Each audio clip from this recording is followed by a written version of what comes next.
Welcome to Cincinnati and Great American Ballpark. A gorgeous afternoon. The Blue Jays wrap up a 10-game road trip today. The rubber match of this 3-game series. The clubs have split the first 2 games of these series, and they were contrasting games for sure. The Blue Jays came back from an 8-0 deficit on Friday night, and they fell behind 8-0 yesterday and could do nothing against Mike Blake. Let's take a look at the Blue Jays lineup.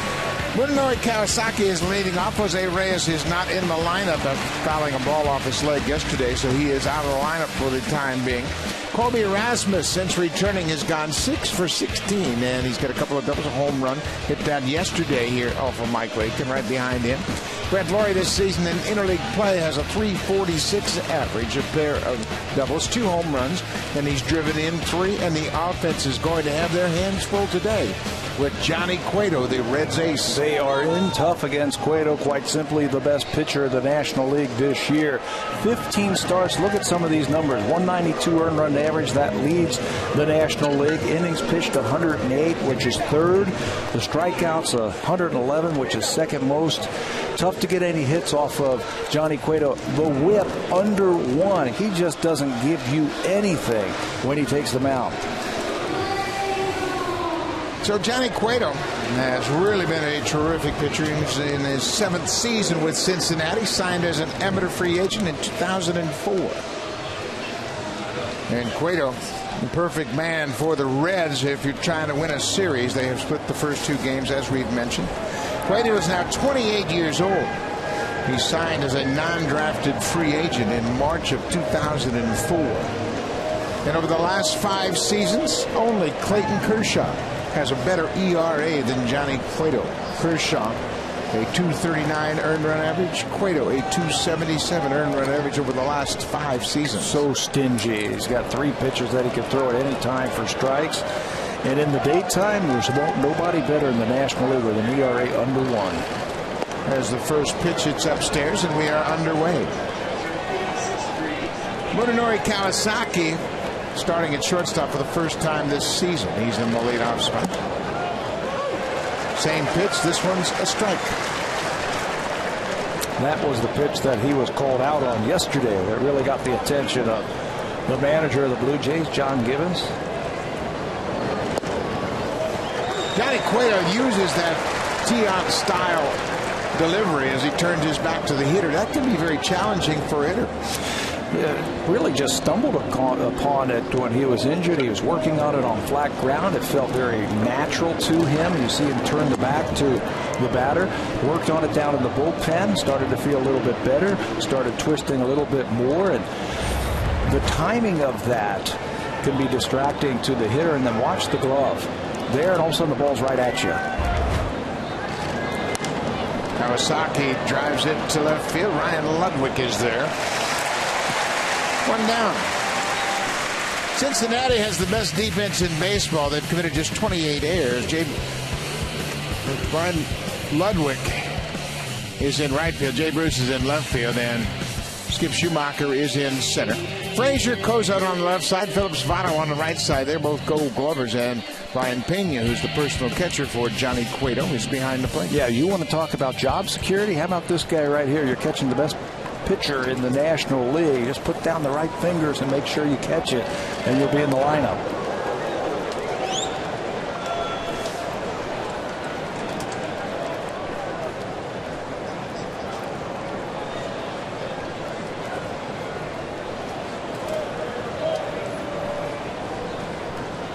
Melky Cabrera takes it outside.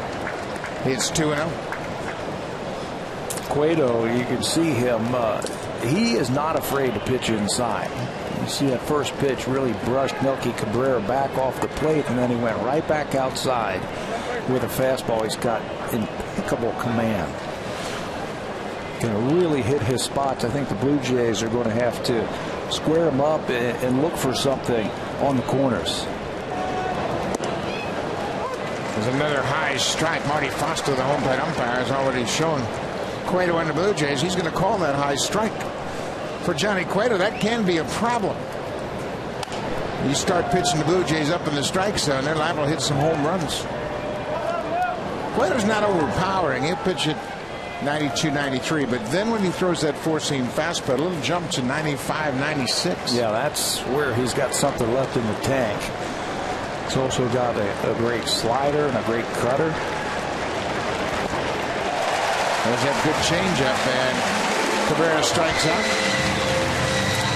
Let's take a look at Johnny Cueto and what he will feature this afternoon for the Toronto Blue Jays. You mentioned the fastball. He throws it about half the time, and he'll vary his speeds with it. The cutter and the slider are about the same pitch. He will use that when he needs. He can throw out for a strike anytime he wants to. And the changeup, taught to him by the great Red Mario Soto, who also had a great changeup, taught it to him while he was in the minor leagues, and it's a good one. Jose Bautista, the right fielder, has hit .233 on this road trip. His average at .303 for the season.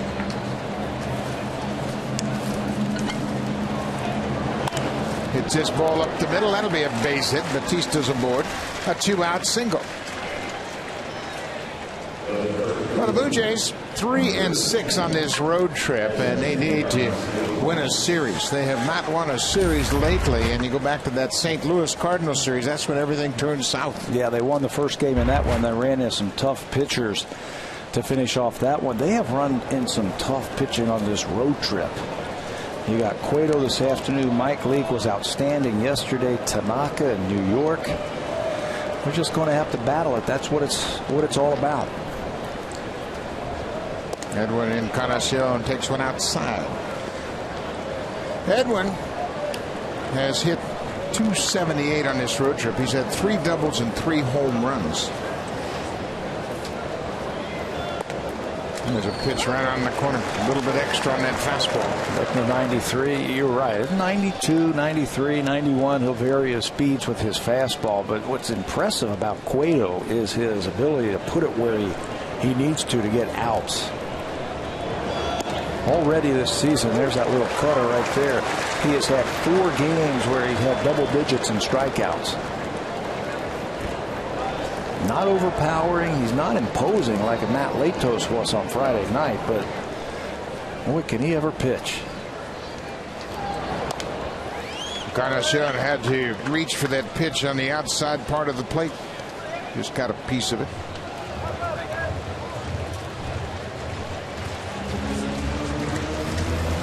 Johnny Cueto is all over the leaderboard when you look at the National League leaders. He is tied with Henderson Alvarez with 3 complete games. Another tough pitch. Encarnacion got a piece of it. Leads the National League, leads baseball with a 1.92 ERA. On 108 2/3 innings. That's 3rd. In the American League. Stingy. He just doesn't give you a pitch to hit, and when he does, you better not miss it. His opponent's batting average is the best in the National League, also under 170. There's a base hit through the right side.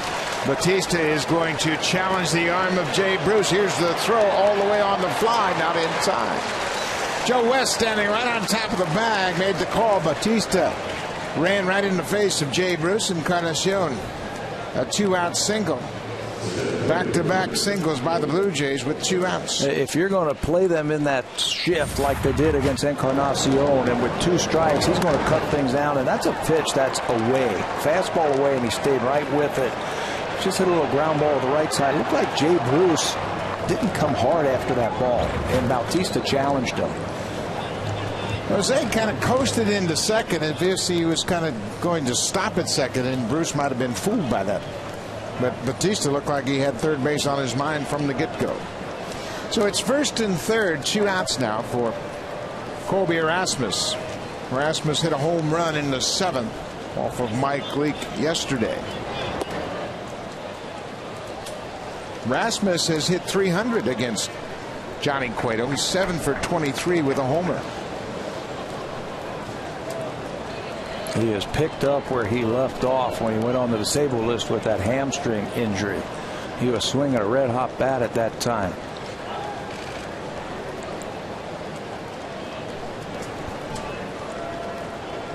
You see the Reds are wearing that camouflage jersey top. It is Military Appreciation Day. They will have 3 days like that during the course of the season. So They have that on today, and before the game, a company of Air Force recruits were sworn in before the game. You can see Edwin Encarnacion taking his time over there. They really watered down the field today, and it's sloggy right now. And Encarnacion, just the dive back into first base. Look how filthy his uniform is already. Hooked foul outside of first.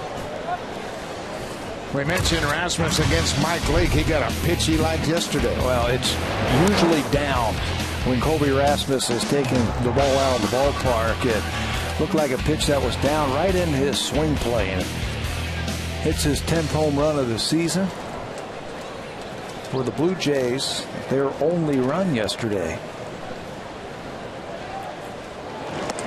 Upstairs, the appeal to Joe West, and he said no swing. So it's 2 balls and a strike, 2 outs. Blue Jays threatening against Johnny Cueto here in the first.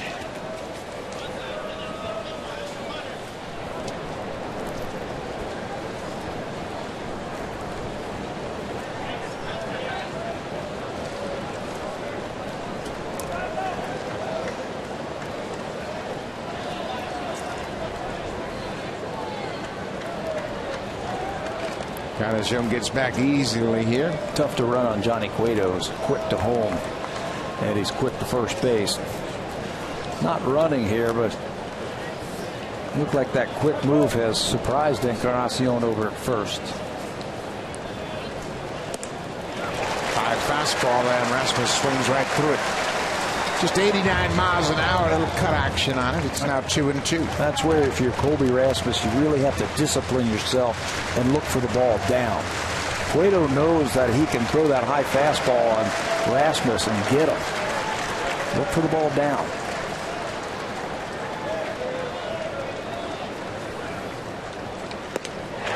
Another pitch upstairs, and Rasmus strikes out. 2 strikeouts in the inning for Johnny Cueto. Blue Jays leave a pair. R.A. Dickey will take the mound against the Reds when we come back. This is the lineup for the Reds, put together by Brian Price, Skip Schumacher, Todd Frazier, then Joey Votto. Votto at home this season is at .326 for the Reds. He has got 6 homers and 13 RBIs, and then Ryan Ludwick down in the 6th spot in the batting order. He's been a hot hitter over his last 13 games. He's hit .417 with 8 extra base hits and 6 RBIs, and they'll be taking on the knuckleballer R.A. Dickey. R.A. was bumped from a Friday start. That was a series opener. They bumped him to this day right here to give him a little bit more time to recover from that groin injury he sustained when he was pitching in Baltimore. His numbers on the season in 15 starts, 6-5 with a .408 earned run average. Against the Reds, he has made 3 career starts versus Cincinnati. He's given up 10 earned runs in 18 2/3 innings against the Cincinnati Ball Club. He's going to have to get that knuckleball. He's going to have to keep it down. The Reds are swinging a hot bat right now. Dickey left that game in the 7th after delivering a pitch and felt something in a groin injury. He threw 1 pitch trying to see if he could continue, and then had to shut her down. Skip Schumacher leading off. Billy Hamilton not in the lineup this afternoon. Josh Tolley is breaking out his new glove. He's got that lighter glove. It's tan in color. He's been breaking it in for a while. He feels it's fit to go today. That hit Schumacher on the elbow, and they checked with the first base umpire to see if there was anything different, and Dickey's not in agreement, but Schumacher will take first. Knuckleball gets away from him. You can see Schumacher is right on top of the plate, just daring Dickey to throw that knuckleball inside. Plops him right on that back elbow, and first batter of the game reaches base for the Reds. Schumacher doesn't run as often as he once did. There's another knuckleball inside to Todd Frazier. Frazier has faced Dickey before. He's 3 for 7 with a home run. He has 7 home runs in the month of June. That's tied with Andrew McCutcheon and Adam Jones for the most in the majors. Hits this one on the ground. Francisco will go to second. They'll get 1. That's it. A bit different look defensively for the Blue Jays. Melky, Cabrera, Rasmus, and Bautista in the outfield. That's the same, but Francisco's back at third. Munenori Kawasaki makes his first start at shortstop with Reyes out. Rory moves back to second. Encarnacion is the first baseman. And Josh Tolley makes his 20th start of the season this afternoon. And Reyes got knocked on the knee yesterday, a foul ball that he left the game. And John Gibbons wanted to give him today off and a night game tomorrow. So the backup shortstop this afternoon making his first start is Kawasaki. And he has fielded the ball extremely well in this series and on this road trip. When Reyes was hurt last year, he got the bulk of the work at shortstop when Reyes was out last season. Joey Votto, the first baseman, lays off that inside pitch. Ball and a strike. Votto had a good day at the plate yesterday. He had a couple of hits. He walked, scored a pair of runs, and drove in a run. Started hitting the ball to left field a little bit more. I mean, that's his game. Go the other way. If they throw it inside, and then you could try and pull it.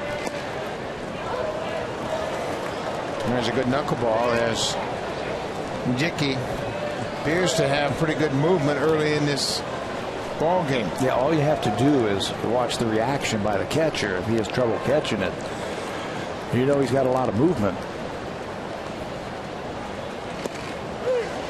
Strike three. Votto checked his swing. It's strike three. Let's take a look at the pitch script for R.A. Dickey's knuckleball. And he's made some adjustments since turning over to a full-time knuckleball pitcher. Yeah, the first note is he's moved from the runway. That's the area between the two seams at the top of the baseball, and he's moved it to the top of the C. We always talk about the horseshoe on the baseball. It's also called the baseball C. He puts his two fingers on there, and Charlie Huff said that was the wrong grip, that where you weren't on the seams. Moved him to this spot right here, right at the top of that horseshoe, and it's done wonders for him. Brandon Phillips with 2 outs. He takes his strike. Here is that last knuckleball. You're right. It looks like he's getting some movement on that ball as it heads towards home plate. High strike. We saw it in the top of the inning, and it's a high strike here to get Joey Votto. Cleanup man is Brandon Phillips. He's behind 0-1. Now it's 0-2. He may have found that ball off himself as that was inside. He's kind of walking it off around home plate. I think he did. Where the ball ended up, right in front of the Blue Jays dugout, you can see his knuckleball inside. It went right off his toe.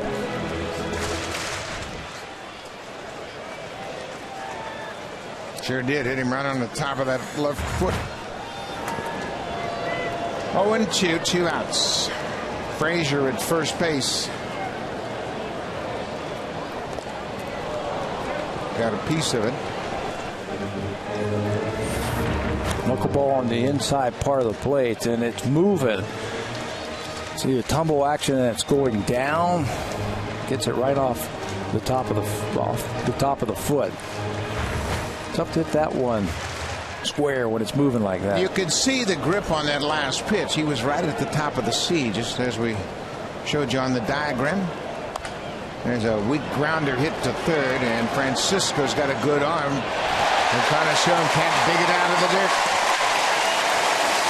That's a tough play for Francisco. He threw on the run, got it there, but Encarnacion, who's so good at digging those low throws out, just couldn't scoop this one out of the dirt. That ball from a third baseman like that, there's a lot of movement on it. You can tell from this camera angle right here. Here comes Francisco, and he throws it. It's got the movement. It goes straight down. And Encarnacion did not hit the ground. He just cannot catch it. Stretches far and wide. It looked like it got him in the heel and then rolled right up the glove and out. 2 outs. The scorer has ruled that an infield hit, and if he took a look at that video, he might change his mind. Encarnacion stretched for it, and it hit him clearly in the glove. There was no skip at all, no short hop. Jay Bruce. Bruce has hit a home run in each of the first 2 games of this series. His numbers certainly don't reflect the way he's been swinging the bat in this series. Yeah, he has had a great series, and he has swung early in the count. Out in front of that one, and he'll hit that one into the upper deck, way foul. That's where my seats were for years. Let's take a look at Jay Bruce in this series. He's got such a pretty swing. A ball on the outside part of the plate by Redmond. He's able to pull that ball into the seats. And then Jay Happ, first pitch, hangs a breaking ball. And that swing that has produced a lot of home runs over the last few years does it again. It's his pop back over the screen out of play.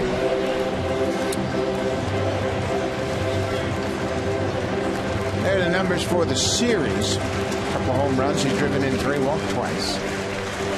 He certainly doesn't look like a .219 hitter.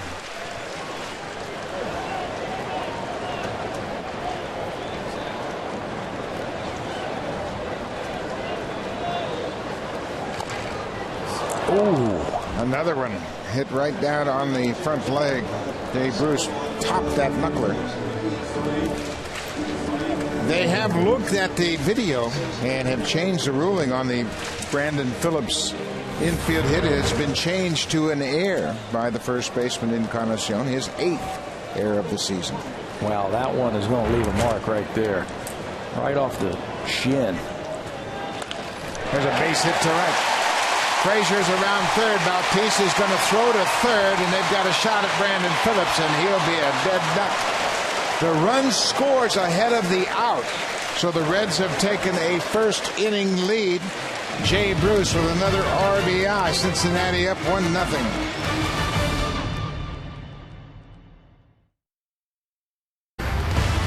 Blue Jays on Sportsnet. Brought to you by the 2014 Honda Civic, Canada's best-selling car 16 years in a row, and the official vehicle of the Toronto Blue Jays.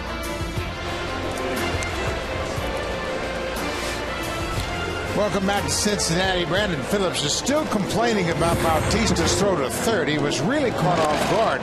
Tough play for Bautista to go home on this. Well, first of all, Brandon Phillips was not running hard. I don't know if he didn't expect that the run was going to be sent home on Bautista, but a heads-up play by Jose on a fly all the way from the right field corner throws out a surprise Brandon Phillips at third base. Yeah, Bautista had to run too far to make that throw to the plate with 2 outs. Frazier at second was off on contact.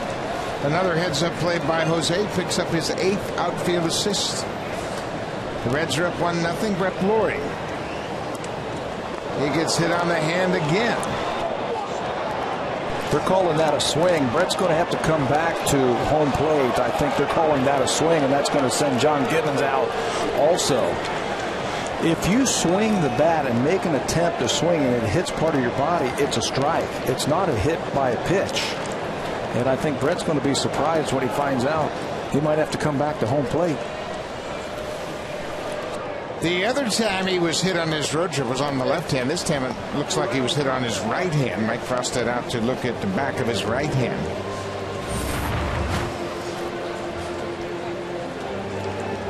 But you see how he exposes his hands to those pitches inside. Tries to get the bat going, and he brings the hands right into harm's way. He got hit on the left hand earlier in this road trip, and here he gets hit on the right hand. He got hit, I believe, in, boy, that's right on top of the fingers, in Baltimore and in New York on the left hand a couple of times. And then this time swinging. And it looks like they've changed their mind. The home plate umpire is going to let him stay over at first base. He came out behind home plate saying that that was a swing. Brett Laurie got hit by Chase Whitley on Wednesday in New York. And he would have to leave that game. He missed the Thursday game, but he's only missed 1 game after being hit by that pitch. So Laurie's at first, hit by a pitch. Former Red Juan Francisco steps in the box against Johnny Cueto.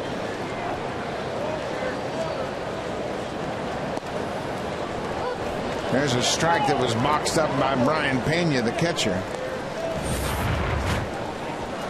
Watch the home plate umpire after this right here saying that's a swing, that's a swing. And then I think he's pointing to the first base umpire and asking him if he saw a swing. I think that's what it was. He asked for help on that play. So the umpire at first base, Rob Drake, felt like it wasn't an attempt to swing at the ball. So they award Laurie first base. Ball and a strike to Francisco.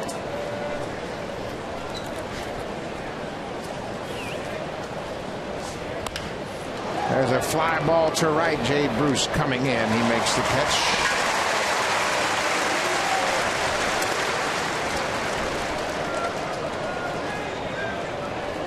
So Josh Tolle, who got a pinch hit at bat in last night's game, actually came in defensively. He had an at bat later on in the game. So it'll be Tolle, the catcher, batting in the 8th spot. National League ballpark, no DH for the Blue Jays. R.A. Dickey will bat next.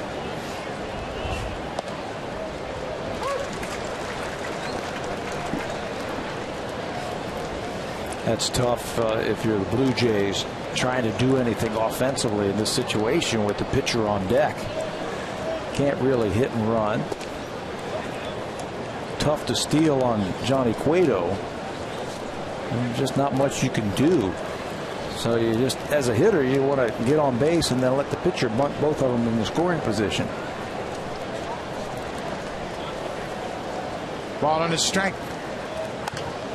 There's a little flare, and Phillips thought about letting the ball drop, but he makes the catch, and Tolle's retired.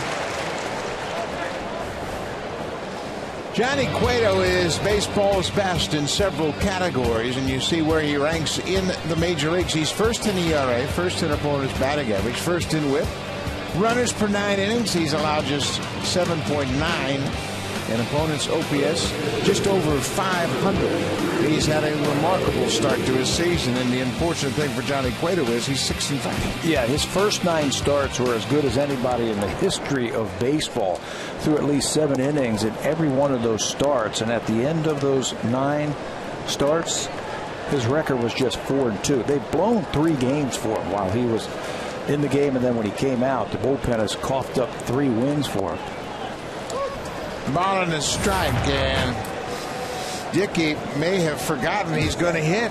He was down at the other end of the dugout, and he had to grab his helmet and bat very quickly after Tolle was retired. He hasn't been gone that long from the National League, has he? I tell you what, he has 184 at bats as a National Leaguer.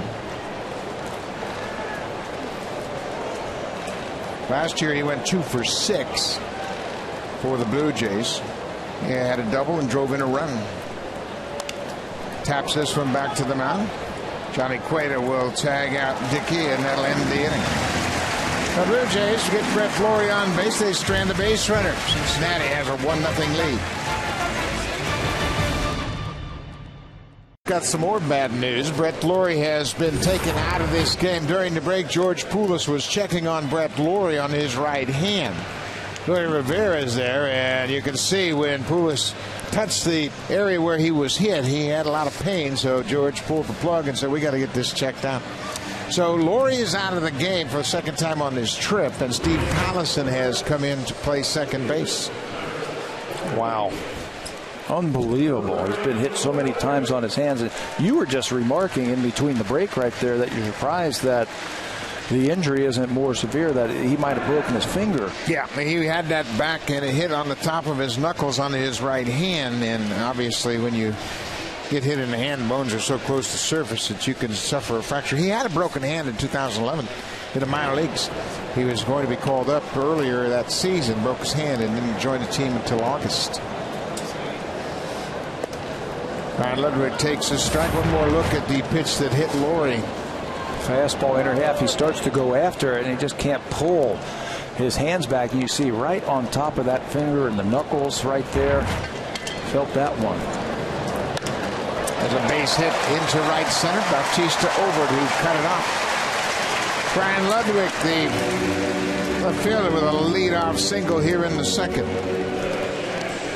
I can speak from experience about where Brett Laurie got hit on that hand. I got hit on the same place catching with a foul tip. And it's the only broken bone I ever had in my playing career, catching. And it hit right on top of that third knuckle. I can see it. From right here, I can see the difference in your hand, Buck, where you got hit there. So I hope it's not that bad. So do I. You know, that'd be unfortunate. Yeah, that knocked me out for the rest of the season. I got hit in July. Foul tip. Catcher Brian Pena. He's a switch hitter, batting left against Dickey. Pena is a nice pickup for this Cincinnati team. They got a good regular catcher in Devin Mesoraco is just really starting out in his career, but this guy is a terrific mentor, not only for the catchers but for the pitchers. He has been on some great teams with good pitching staffs. When you look at Pena's career now, he's 32 years old. Signed originally with the Braves, spent 4 seasons in Atlanta, 4 seasons in Kansas City, and last year with the Detroit Tigers. And caught that pitching staff. And he knows how to get ready for a ball game. He's a switch hitter. Hit and run was on there, and he fouled it into the seats. You and I were speaking to Jay Bell, the bench coach for the Reds yesterday, and he was raving about Pena as a leader in that clubhouse. And every day he comes ready to win a ball game and help his team win. Those are the kind of guys you need on your team. Pena grew up as the best friend of Yunel Escobar in Cuba. And they both signed with the Braves and got to the big leagues together. Pena taught himself how to speak English, and he speaks beautiful English by watching television. I mean, he's a self-motivated guy, and he really appreciates his lot in life. Line drive, Kawasaki makes the catch. Pena's return. Well, the Blue Jays were as hot as any team in baseball when they had that great stretch over 20 games. They went 20-4. But it turned around dramatically after getting off to a good start in June. They won their first 5 games in June. That's right. And then the pitching has gone a little south. The hitting has gone south. You can see the ranks when it comes to the hitting part of it. 13th in the American League in batting average, and runs scored 13th. Tough to win games when you're not scoring runs. And John Gibbons has talked about, he said, we need to hit to win. That's how our ball club has been put together. We've got some pumpers in our lineup. It's unfortunate that they've gone cold together. But they need to hit to score runs and to win ball games. Zach Cozart is the shortstop, and he's behind quickly 0-2. Since that St. Louis Cardinals series at Rogers Center, the Blue Jays have been outscored 71-46. And they have gone 4 straight series without winning a series.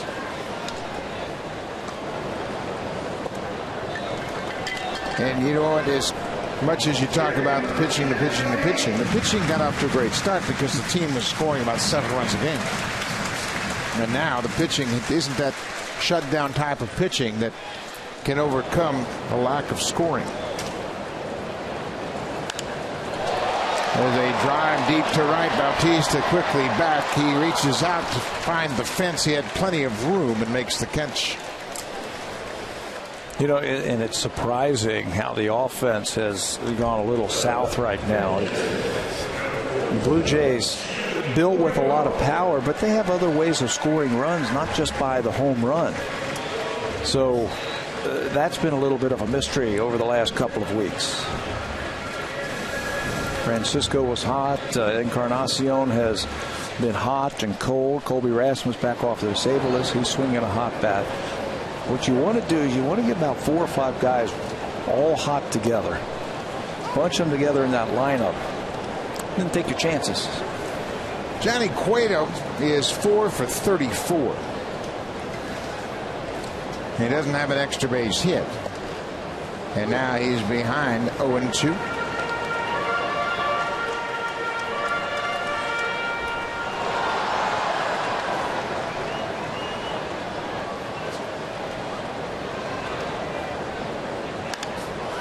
It's this ball to right. Bautista was shaded near the line. It's into the seats, out of play. Cueto was right on top of that plate, just like a lot of the other hitters for the Cincinnati Reds. Well, you can get on top of the plate because the knuckleball isn't very hard. 80 miles an hour at tops, and you don't have to really extend your arms to get out in front. So they can crowd Dickey and really get up on top of that dish. There's a fly ball, shallow left. Kawasaki back. He makes the catch, and Cueto's retired. Reds strand a base runner. They'll go to the third. Cincinnati has a 1-0 lead for Johnny Cueto.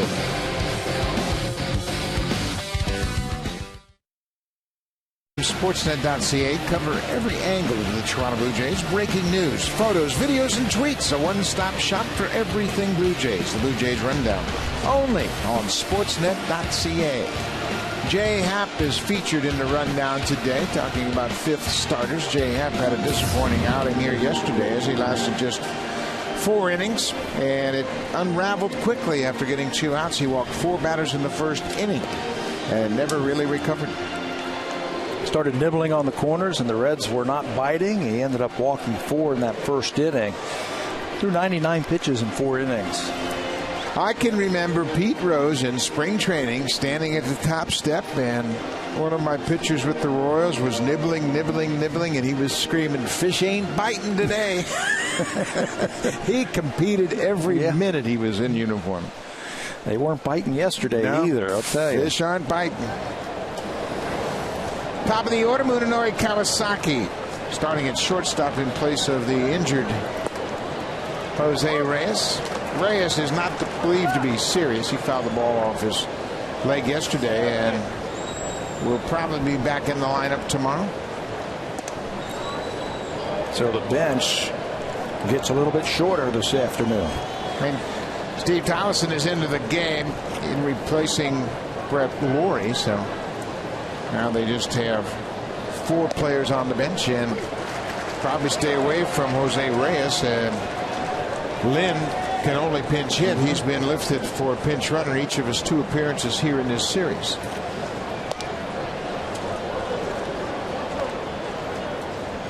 Reyes has played an awful lot, and he was probably just kind of run down to begin with, and then he fouled the ball off his leg in yesterday's game. They were playing for the longest time without a true backup shortstop, so he was playing every inning of every game. So it might be a blessing that he's out of the lineup and give him a little bit of a blow.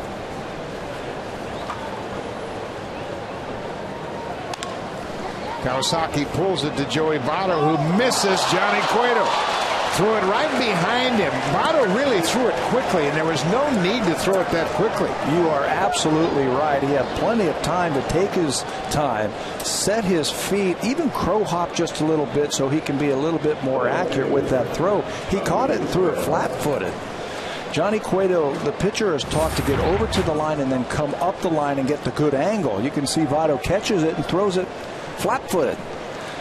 Yeah, he would have been out by a mile, but he airmails it over the head of Johnny Cueto, and the first batter is on here in the third. It's an error to Votto. Just the 29th error the Reds have committed this season, but it starts the inning for the Blue Jays.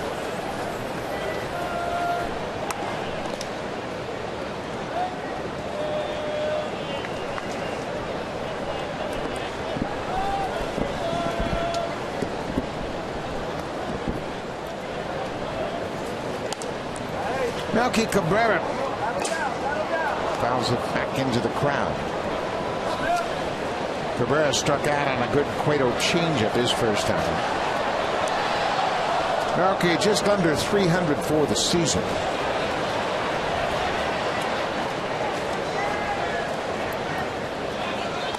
There's a base hit to right field. Kawasaki is going to stop at second. Jay Bruce hustles it back in, so the air starts the inning. And now Melky Cabrera singles to right. The Blue Jays have seen their lead dwindle to a game and a half in the American League East. The Yankees will be at Rogers Center for a 3-game series starting tomorrow. Yankees are a game and a half back, Orioles 2.5 back. The Red Sox still 7 games under 500. Tough part of the schedule right here. Then the White Sox and Brewers come in and then back out on the road. So Blue Jays have to get it together. On this road trip, I look back, that was just the 3rd error committed against the Blue Jays this road trip. So they have to take advantage of that. And Batista bunts it to the third base side, and Cueto bobbled it, but still makes it close at first. It looked like it was going to be much closer than that. Batista hustled down the line and gets aboard, and now he's limping down at first base. Yeah, Jose, after he turned around when he walked or ran through the base, He is walking gingerly back to the bag. Well, he sure was. When he first turned around and walked back toward first, he was limping. Now Brian Price, the manager, out to talk to Rob Drake about Bautista. What a heads-up play this is. Yeah, he's going to do this on his own, obviously. He sees that the ball's down. It's going to be close at first base.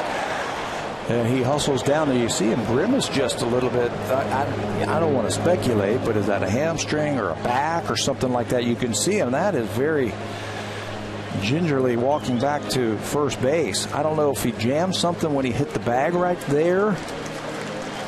But once he slowed down, you can see there's something wrong with him. Yeah, it's a very pronounced limp as he was coming back. And now he's stretching out his right hamstring. So you hope it's nothing more significant than something like that. He's attending to his knee as well, but hopefully he's okay. Don't want to see that because there's really no backup outfielder on the team right now. Well, the play is being reviewed now by the umpiring crew. Rob Drake made the call. He's on the right. The crew chief is Joe West. He will join in on the conversation. Here's the play at first. Bautista's foot. Boy, it's close at first. Bang, bang, and Joey Votto didn't stretch to that baseball at all. Yeah, if he stretches to the baseball toward the throw, he saves about 2 feet. Look where his foot is on the bag. It's on the outside part of the bag and furthest away from where the ball is coming. You want to put your left foot on the inside part of that bag, closest to home plate, and then stretch if you can to where the ball is. So it was a good throw by Cueto. Had plenty of time to get him. But you're right. Look at Votto where he is. He's on the outside, the back part right there, and it looked like this one's going to be close. But you can see he's on the back part of the bag, and that gave Bautista a couple of extra split seconds to possibly beat this out. The ruling on the field is that Bautista is safe at first. It has been ruled a sacrifice bunt, err on the pitcher, Johnny Cueto, and we're talking about the best fielding team in baseball. And they have called him safe. So the play on the field is upheld by the review. So Bautista credited with a sacrifice bunt. Cueto charged with an error. He bobbled the bunt before he made the throw to first. It's the first sacrifice since 2009 for Bautista. Well, again, you got to take advantage of it when a team that doesn't make many mistakes gives you an opening here. Made 2 errors in the inning. Bases loaded for Encarnacion. Jays are down 1-0.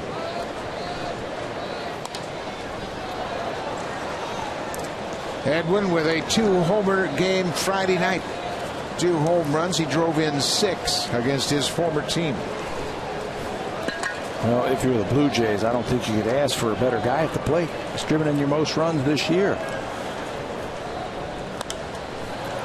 There's a blooper into shallow center, and it is caught by Cozart.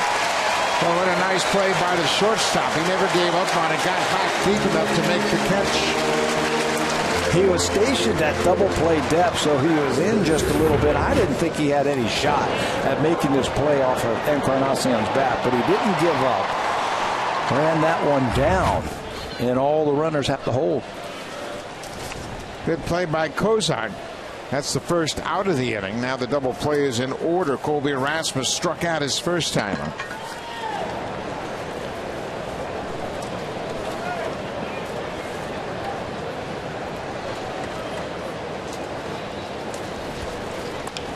There's a base hit through the right side.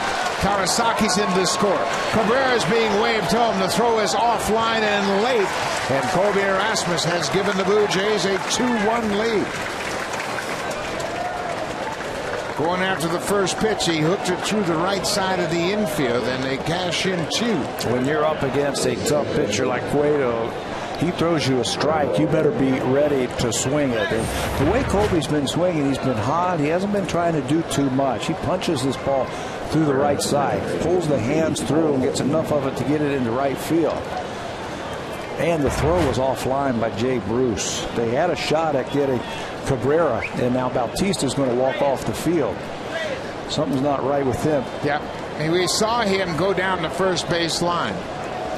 And he was attending to his right leg, whether it's a hamstring or a knee, we don't know, but he's out of the game. Brett Lawrie was out of the game last inning. Now Bautista leaves, and Reyes is pressed into action. That is not a good sign right there. You see him hobbling down the steps, not wanting to put a lot of weight on that leg. Don't know if it's a knee. I mean, he was stretching his knee like he did something when he hit the bag. Obviously, Bautista has played every day, and now he's out of the lineup. Reyes was out of the lineup initially, and he's forced into action. There's a ground ball up the middle. Cozart will flip to second for one. Back to first. One a double play. Brandon Phillips grabbed the ball barehanded and pivoted and threw out Tolleson to end the inning. But the Blue Jays have taken the lead, but they've lost two regulars. Today, Sportsnet breaks it all down for you. Jeff Merrick hosts a special Hockey Central special, the 2014-15 NHL schedule. It all begins at 8 p.m. Eastern, 5 p.m. Pacific, tonight on Sportsnet. Well, the Blue Jays have had a rough day already. Jose Bautista had to leave the game as a runner. He was at second base. He bunted the ball, hustled up the first baseline, and then began to limp. And now you can see he's very concerned about that right leg. We're not sure if it's a knee, a hamstring, or what, but obviously he's in some pain. Brett Lawrie was out earlier. Kawasaki, who started at short, takes over at second. Reyes comes into the game as a pinch runner. He's at short.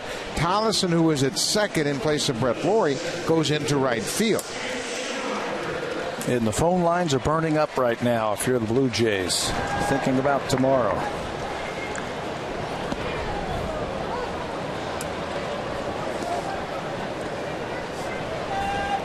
Leadoff man Skip Schumacher was hit by a pitch in the first inning. Well, it is interesting how quickly your fortunes can change in a baseball season. It looked like a hit by pitch, nothing really special, but Lawrie had to leave the game, and I'm sure he's getting x-rays now. Now Bautista leaves the game with a leg injury of some sort. Two regulars out of the lineup. In both of those instances, Brock, when we watch them leave the field, it doesn't look like it's going to be a day or two. We're just hoping it's not a disabled list. 1-2 to Skip Schumacher. R.A. Dickey has allowed a run on 2 hits.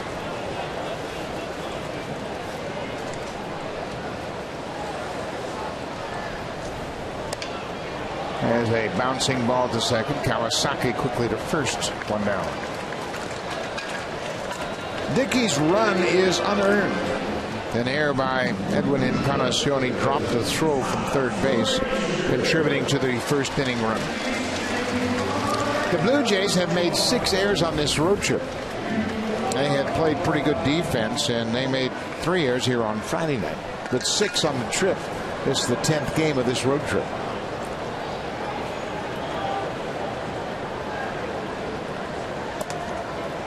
Todd Frazier takes the first pitch strike. Frazier reached on a fielder's choice and scored the Reds' run.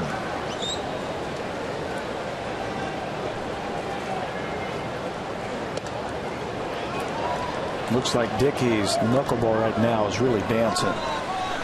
The Reds batters are having trouble picking up on it. It's got some late movement on it.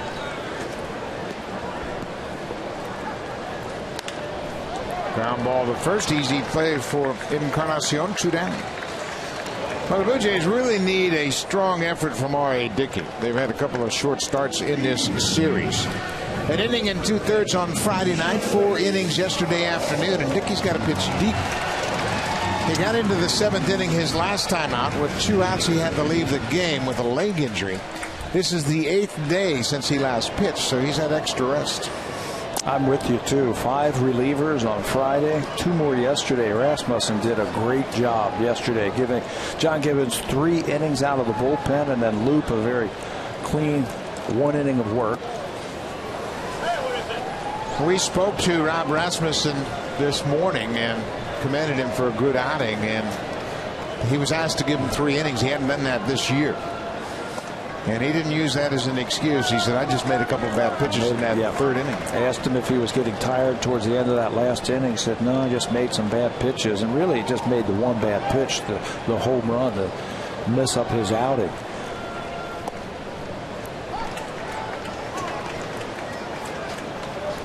There's Rasmussen, who is the second left-hander in the bullpen with Brett Cecil on the DL. Aaron Loup pitched well last night in his inning of work. Votto takes a strike. Now 3-1, 3-2, 2 outs. We're in the third inning.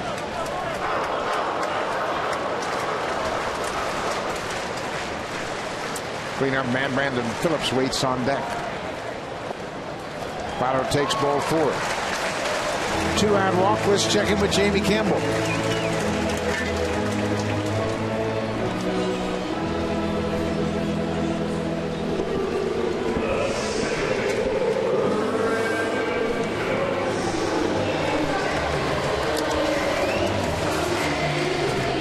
Thank you, Jamie. Max Scherzer is on the mound for the Tigers, and Cabrera 2 for 2 already. Home run number 13. And Miguel Cabrera has 60 RBIs now. He had the big hit for him last night to help them win that game. And Tigers have won 3 in a row. And the team that they've overtaken in the standings, Kansas City, has lost 3 in a row after winning 10 straight. Brandon Phillips, a big swing at the first pitch. Phillips reached on the air by Encarnacion. That extended the inning. And then he was thrown out trying to advance from first to third by Jose Batista, the right fielder. Phillips was surprised by the throw.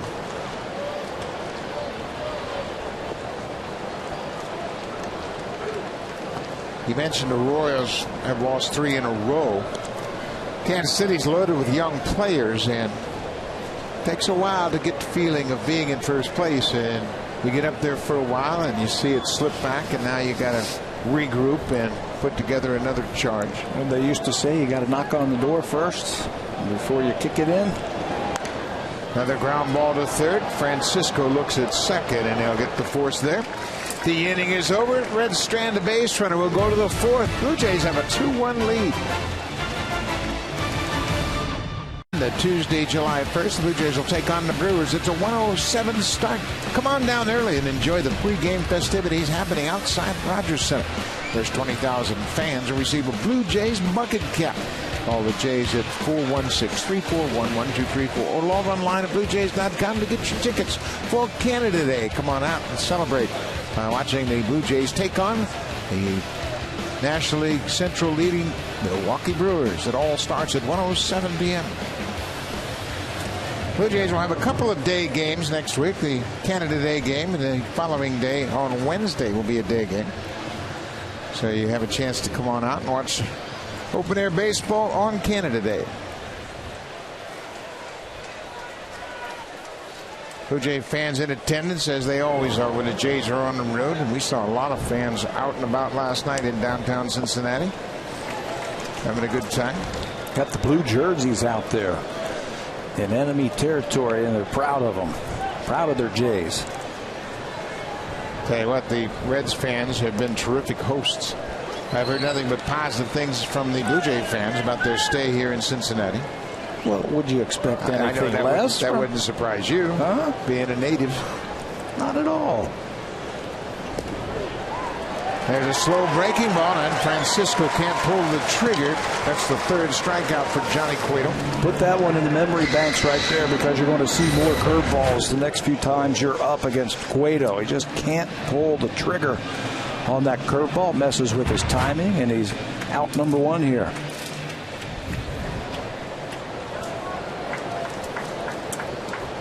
See that Cueto loves pitching in the afternoon. ERA under 1. Pitching during day games.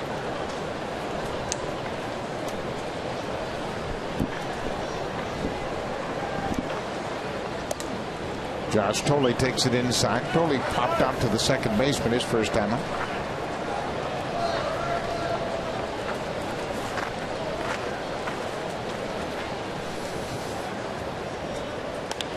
This is pulled on the ground. Phillips right at the edge of the grass.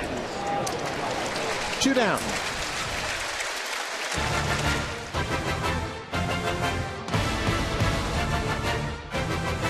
2014 Honda Civic, Canada's best-selling car 16 years in a row, and the official vehicle of the Toronto Blue Jays.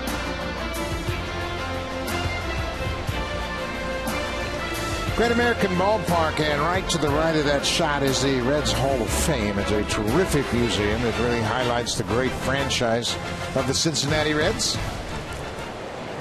R.A. Dickey takes his strike. Dickey tapped back to the mound, his first at bat.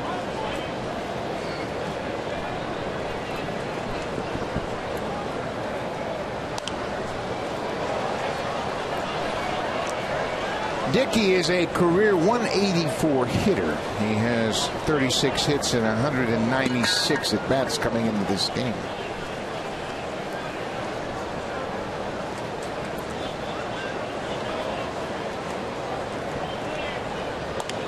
Hits this one on the ground. Dickey, with that leg problem, would just jog halfway up the line. That's a wise move by Dickey. They need more as a pitcher than as a base runner. We'll go to the bottom of the fourth. Blue Jays have a 2-1 lead. Champions in 76. They were the Big Red Machine, 75 and 76, and they were led by Sparky Anderson, Johnny Bench, Pete Rose, Tony Perez, Lee May. Hall of Famers Sparky Anderson, Johnny Bench, two-time MVP. Doggy, Tony Perez, 7-time All-Star. Joe Morgan, a Hall of Fame second baseman, and Pete Rose, the all-time hits leader. What a core of players they had here in the 70s. They would win day in and day out. They didn't get the credit for the pitching staffs that they would have because they had these great players, everyday players. There's also Ken Griffey Sr. and Cesar Geronimo, George Foster, who was MVP in 1977. On those teams, David Concepcion, for me, is a Hall of Fame type of shortstop. It was the Big Red Machine. George Sparky Anderson took over the Reds in 70, and they won 102 games his first year. 72, they won 95, 99 and 73, 98 and 74, 108 and 75. They were truly a machine, and they really did a great job. They finished first in the 70s 6 times. First or second every year except 1971, when they had all the injuries that season. They lost a lot of players to injury. First or second every season but one in the 1970s. Jay Bruce goes after the first pitch and fouls it out of play. But you talk about an iconic franchise. The Reds have always been associated with championships and winning. And you know how many World Series championships they won in the decade? Just 2. They had great teams in the early 70s. They couldn't beat the Orioles in 1970. Lost to the A's in 72. Were upset by the Mets in 1973.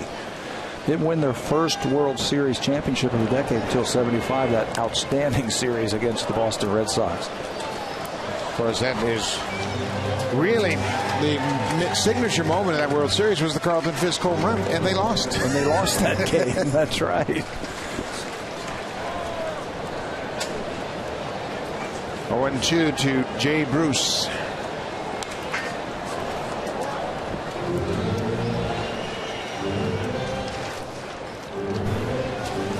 R.A. Dickey is making his 4th career start against Cincinnati. They have hit him well in the past. They have a .324 average against Dickey. There's a fly ball into right. Tollison is over, dives. It's off his glove. He can't make the play. Bruce is headed for second, and he'll get there standing up. His 11th double of the season goes off the glove of Steve Tollison. And he keeps hitting Jay Bruce. You wonder if Jose Bautista's out there, if he doesn't make that catch. Not a knock on Steve Tollison. He's been an infielder pretty much his whole life. Didn't do anything wrong in going after this ball, but it's just, you got to figure maybe Bautista makes this to start the inning. They don't, and it's a leadoff double. Good try by Tollison. Well, you know, having played in different positions, how uncomfortable you are when you're out of position. I mean, you're always thinking, please don't hit it to me. Please don't hit it to me. I don't want you to hit it to me. Let me get through this game without having to make any plays. How did you know that that's what I was thinking about all the time? I played in right field for 9 innings one day. And it is a frightening feeling. This is pulled through the left side. Bruce had to hold up, make sure that ball was through. Right. Ludwick has his second hit. You're right. It's a frightening feeling if you're not used to it. So you do the best you can, and right now the Reds are doing the best they can, getting the first 2 runners on here in the 4th inning against Dickey. In 1969, I'm playing for the Royals. I'm 20 years old. I had played on Saturday, wasn't scheduled to play on Sunday. Sam McDowell, the big left-hander, Sudden Sam, was pitching on Sunday. I went to the ballpark, and my name was penciled in the lineup in right field. I'd never played an inning in the majors anywhere other than catching. I played 9 innings in right field. And I was thinking, please don't hit it to me. The ball gets to you quickly, doesn't it, out there? And you feel like you're out in an ocean. An ocean. It's like the biggest field you've ever been in. Yeah. When you're a catcher, you got to guard, what, 17 inches of the plate? Out there, you got that whole area. So the best thing to do is catch it when it stops rolling and to hit the cutoff man. Up the middle, Reyes will flip to Kawasaki back to first. Double play. A run comes in. Bruce scores on the double play. Pena is out. A nifty double play started by Reyes right behind the bag at second. He made a good feed to Kawasaki to make that double play. Back through the middle goes the ball, and you can see Reyes right here. Watch the feed. He throws it to him where he can catch it, find the bag, and still have enough to turn and make that throw. The second baseman, his back is almost to first base, but the throw was perfect, and Kawasaki did a good job of turning that. But the Reds have tied it at 2-2. Shortstop Zach Cozart hitting with nobody on and 2 outs.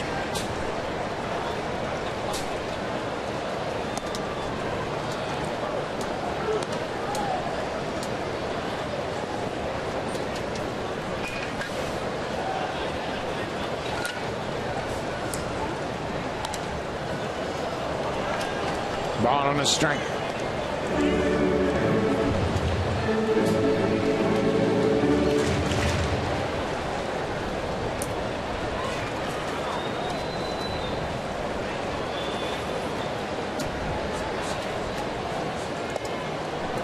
Cozart strikes out, but the Reds have tied it. They score a run on a double play. We'll go to the 5th. It's 2-2. Now it's time for Blue Jays Central Update. Here's Jamie Campbell and Kevin Barker.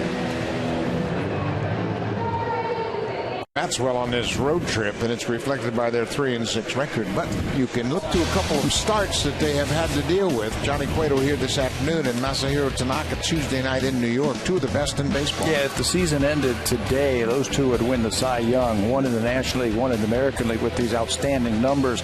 Look at the opponent batting average for Cueto, 169, and for Tanaka, just 216. They have also run into Gausman. Kevin Gausman pitched a great game against him in Baltimore, and Tillman and Norris, and they've run in some good pitching on this road trip. Blue Jays on the trip coming into this game have a 243 batting average. They've averaged 4 runs a game, and their ERA 5.5. So they have been up against it on this road trip. And they're not going to make any excuses, none of them. Kawasaki bunts it. Frazier gets there in time to throw him out. 1 down. This copyrighted telecast is presented by authority of Rogers Blue Jays Baseball Partnership and may not be reproduced or retransmitted in any form. And the accounts and descriptions of this game may not be disseminated without the express written consent of Rogers Blue Jays Baseball Partnership. So Kawasaki is the first out of the top half of the 5th. Now Melky Cabrera. Melky is 1 for 2. He singled and scored in the 3rd. He likes what he sees from Johnny Cueto in his career. He is 4 for 8 against Cueto.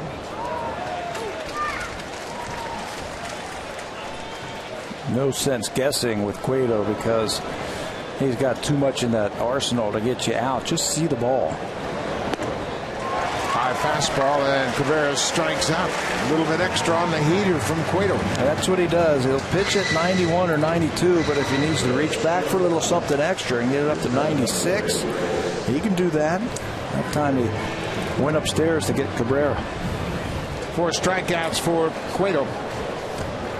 Jose Reyes will bat for the first time. He came into the ballgame as a pinch runner for Jose Bautista in the third.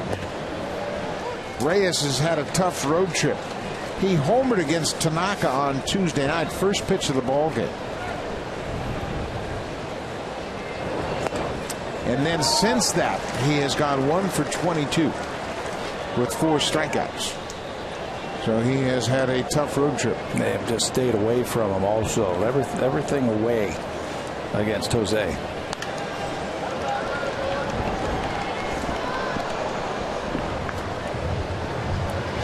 Overall, in the 10-game road trip, he's batting 179. His last 8 games, a 171 average. 0-2. Brian Pena, who you characterized as the personal catcher of Johnny Cueto, took about 3 bullpen sessions this spring before he was comfortable picking up the baseball out of Cueto's delivery. He hides it very well, so you could imagine the challenges of the Blue Jay hitters facing Cueto in a one-and-done situation. He's got that turn, then he throws that glove at you, and all of a sudden the ball comes out of his shoulder and it's right on top of you. It's a very unique wind-up and delivery from Johnny Cueto. But we've seen this before. Louis Tiant years ago. These hitters haven't seen it before. No. Not Louis Tiant, at least. Not unless they're watching nostalgia film clips. It was funny. Chris Welch, the radio color broadcaster for the Reds, in talking about Cueto, said, you know, Johnny Cueto, it's a little bit like Louis Tiant. He goes, I don't even think Johnny Cueto knows who Louis Tiant is.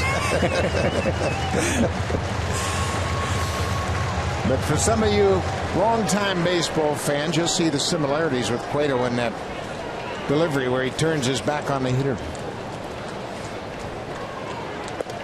Upstairs, Reyes will take a walk. Take a look at the Cincinnati natives that have really come into their own as ball players. These two guys grew up in the Reds organization in Encarnacion and Francisco, and you can see Edwin played here 514 games and really had some ups and downs. He was a third baseman when he was here. Yeah, and they tried him in the outfield, and luckily for the Blue Jays, thankfully they let them go here in the Queen City. And they are now in Cincinnati, or excuse me, now in Toronto, doing their thing. Edwin has really blossomed into a star since he's come to the Blue Jays. And it wasn't all easy for Encarnacion. You can remember he was designated for assignment. He was sent to the minor leagues. He had to go back to AAA Las Vegas. The Oakland A's claimed him. Blue Jays were fortunate to get him back. Yeah, they let him go also. And I remember when Edwin went down to AAA, and he wasn't there very long. He didn't sulk. He didn't complain. Talked to Chad Mottola, who was the hitting coach there, said he was a model citizen. He came down there and he worked hard. He really set a great example for those young players, and his whole goal was to get to the big leagues. And he raked down there. He hit something like 400. And he was right back in the big leagues maybe, 8 or 9 days later. Yeah, and you can feel sorry for yourself, but there's nobody else in baseball that will. Nope. You got to go to work. Got to have the right attitude if you get sent down. You're not the last guy to be sent down, or the first. That happens. Encarnacion chases one in the dirt. Pena will tag him up. That ends the inning. Johnny Cueto has 5 strikeouts through 5 innings.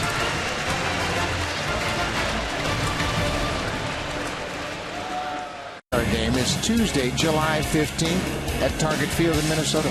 Help make Jose Bautista, Jose Reyes, and Edwin Encarnacion starters for the American League. Fans are allowed to vote a maximum of 35 times per email address. Vote early, vote often. Vote in Blue Jays at BlueJays.com. Edwin Encarnacion leading the major leagues in RBIs, and he is tied with 23 home runs. So make sure you log online and cast your vote for Encarnacion, Reyes, Cabrera, and Bautista. Send them all to the All-Star game. R.A. Dickey set to start the 5th. He'll deal with his mound opponent, Johnny Cueto.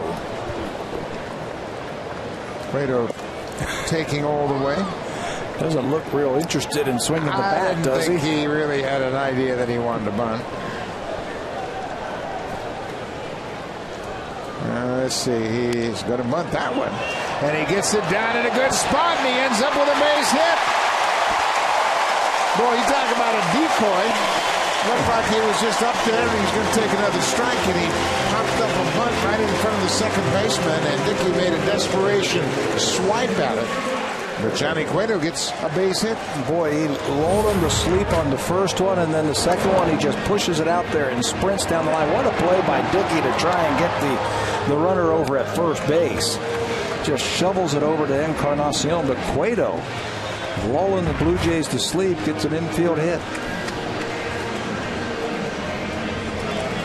So Cueto's aboard, leadoff man here in this tie game.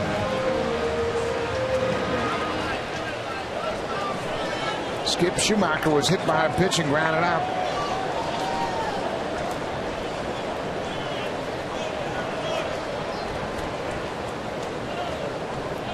Schumacher bunts it right back to Dickey. He will look at second and go to first to take the out.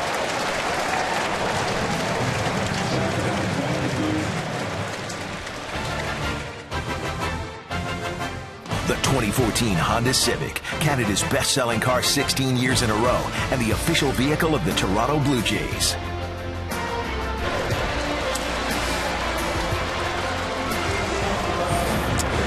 When the team is going to sacrifice, you got to get an out. This is a three-hopper back to Dickey, and it looks like Cueto is only halfway there. He's got an excellent shot, but he chooses to get the runner over at first base. Again, when a team gives you an out, you better get an out. Doesn't matter where you get it, but it looked like he had a shot at second. Todd Frazier, the number 2 batter.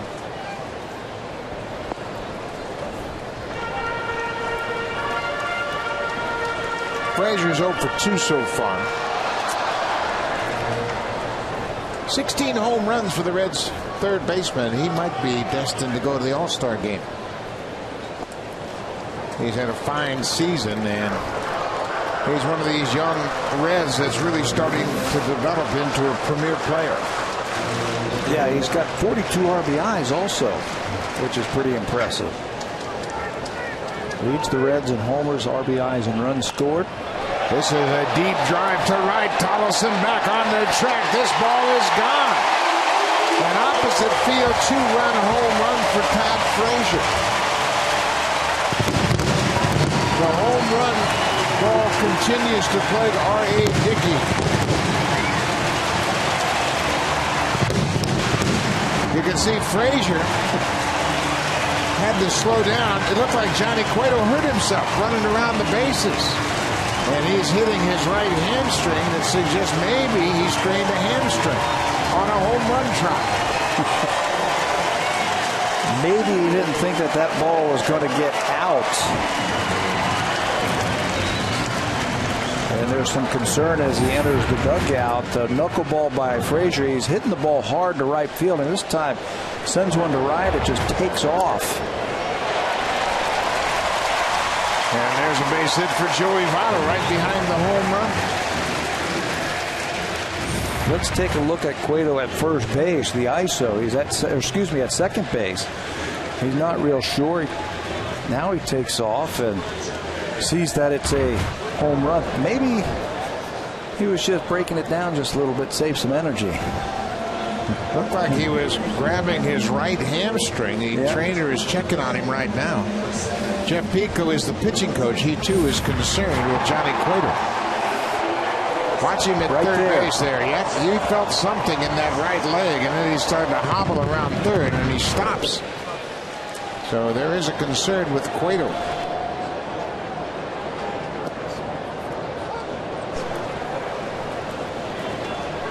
Looks like the Reds have sent up a pinch hitter, Santiago. Ramon Santiago batting for Brandon Phillips. They're going down like flies here. My goodness.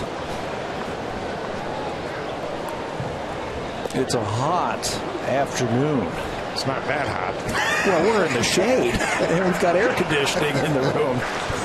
I've been here in this town this time of year. It is hot and it's muggy, and you can cramp up very easily. Santiago started in yesterday's game at shortstop. Remember, Brandon Phillips fouled the ball off his foot early in the ball game. And you just don't know if that's the reason he left the game.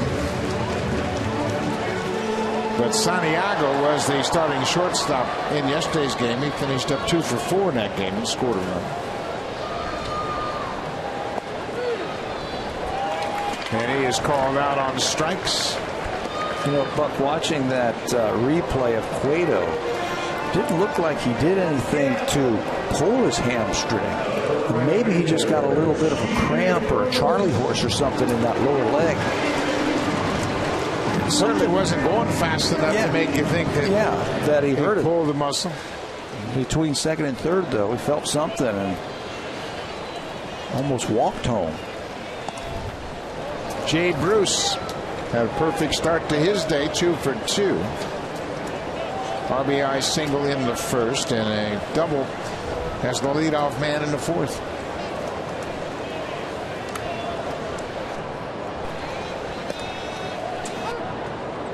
Ball and a strike to the Reds right fielder. R.A. Dickey has now surrendered a home run in 7 straight starts.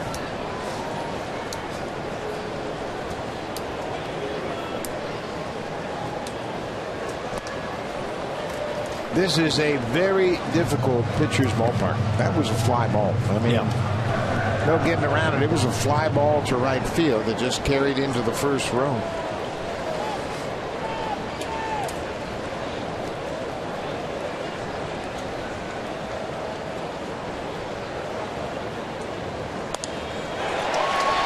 There's a ball into center. Rasmus is there. The inning is over, but the Reds have taken a 4-2 lead. 2-run home run by Todd Frazier, his 17th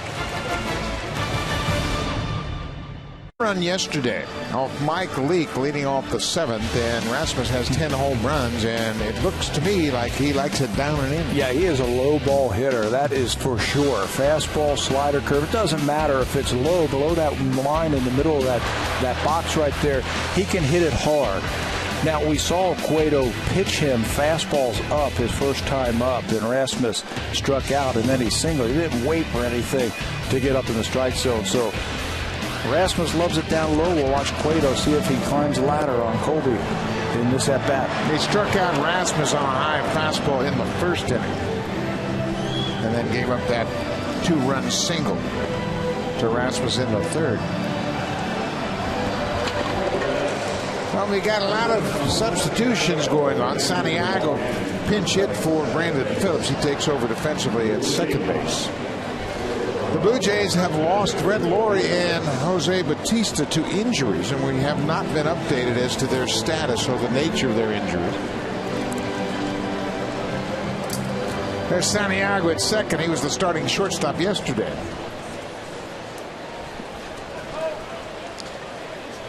It'll be Rasmus, Tollison, and Francisco for the Blue Jays. That's a foul outside of first.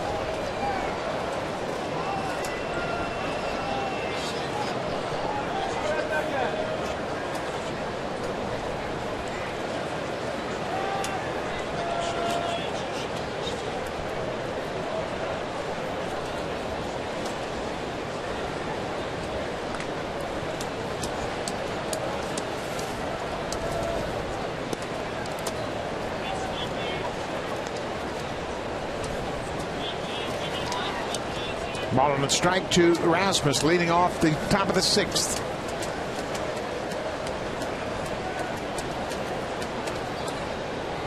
Way outside. I don't know if he's right. Yeah, I'm watching. Had the leg problem, and he took the mound, and there was some concern in the dugout. It doesn't appear as though he is favoring the leg at all. That first ball was hit down the right side there. He had to get over to cover first base and was very nonchalant in getting back. In the half inning, third baseman Todd Frazier comes over and has a visit. And watch the end of this conversation. You're the man. Let's go. We need you out here. And Frazier has truly become the leader of this team. Yeah, he really has. He'll speak his mind and tell it the way it is. Just his 3rd year in the big leagues.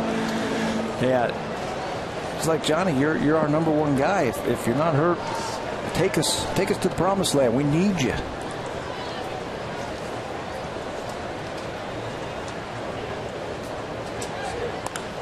There's a drive to right. Jay Bruce over to cut it off. Rasmus will stop at first. His second hit of the afternoon. A leadoff single here in the sixth. And where was that ball? It was down once again. And Colby Rasmus came into this game hitting over 300 in his career against Johnny Cueto. He had the most at-bats against him of anybody on the Blue Jays. Watch again where this ball is, down, right in his hot zone, and he golfs it into right field for a hit. Colby looks like he hasn't missed a beat coming off the disabled list. He's now 8 for 20 since his return. Tollison bounces it to third. Frazier goes to first. Rasmus moves up on the play. So with one out and a man at second, Juan Francisco will bat. He's 0 for 2 with a strikeout so far, and they have picked up on his weakness here in Cincinnati. Well, if you remember his last at bat, you could see why they went to a lot of curveballs, a lot of slow breaking balls, because 35% of the time when he sees those breaking balls, he's hitting 0.85 against them. And the changeup, a respectable almost 270. Loves the fastball, almost 330 with that. The scouting report says throw him some slow stuff, throw him a lot of breaking balls, and you'll have success against him. What Juan has to do, I think, right now is recognize a strike on that breaking ball, because he's going to get a lot of them. Right back to the mound, and Rasmus is hung up between second and third. Frazier will run him back and tag him up as Colby, too aggressive off second, got hung up. Cueto knocked the ball down and then ran right toward Rasmus as he was hung up between second and third. 1-5 in the scorebook. Right there, you're the runner at second base. You're the runner in scoring position. You got to make sure the ball gets by the pitcher. When he knocks it down, he thinks he can get there. But Cueto got on that thing quickly and finished it off by Frazier. Flipping it over to the third baseman. Now he's going to run him back to the base where he came from and then tag him out to finish it off. 2 outs now. Francisco's at first. Josh Tolley, the catcher, batting 8th. This has not been a good trip for the Blue Jays in many aspects. Base running, defense. They've made base running mistakes. They have been over aggressive as if they're trying to force the issue when it's not necessary. Tolley with a big cut. It's a ball and a strike. But they were so hot when they won 20 of 24. And now everything is kind of unraveled for them. They hit, and they hit with runners in scoring position. That's another thing that they have struggled with over the last couple of weeks. Coming up with that big base hit. They had no problem on Friday night. That was a thing of beauty.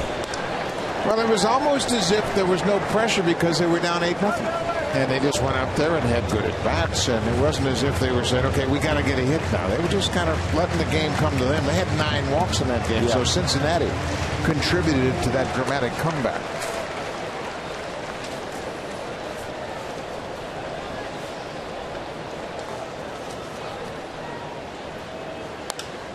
Tolley covers that outside pitch and stays alive. Well, you know that Cueto wants to get Josh right here. He would be the third out, and then he can have that pitcher spot lead off next inning. So he's going to bear down a little bit harder.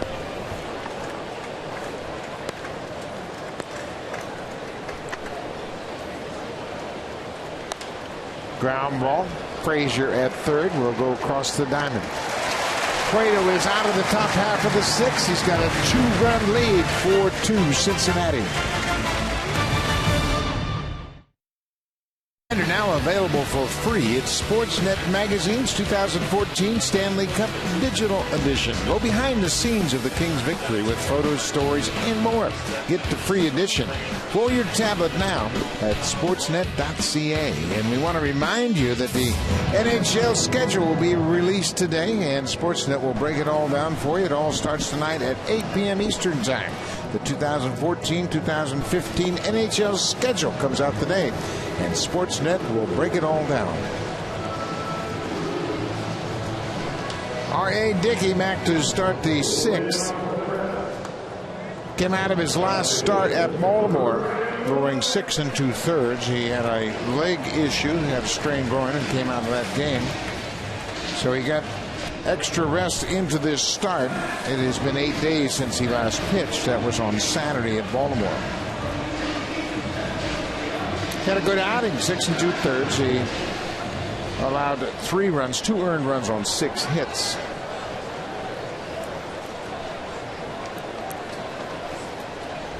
Buck, we got an update, don't we, on the 2 injured players? Yep.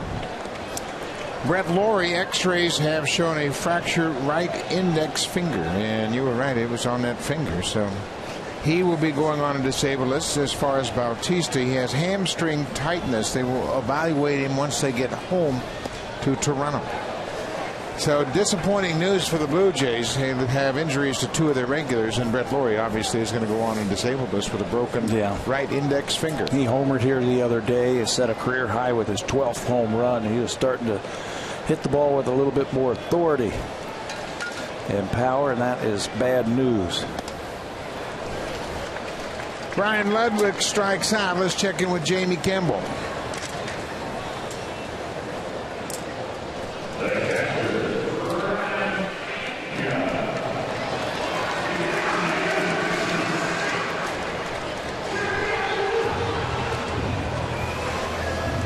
Well, that's a big AL East battle.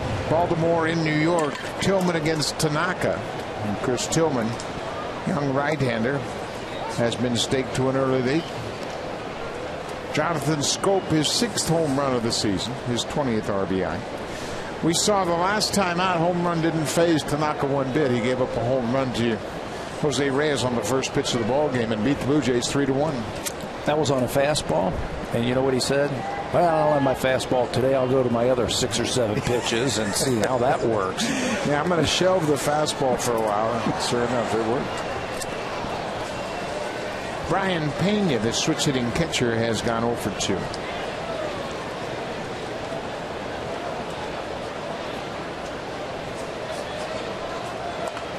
Cued off the end of the bat. Francisco at third in time.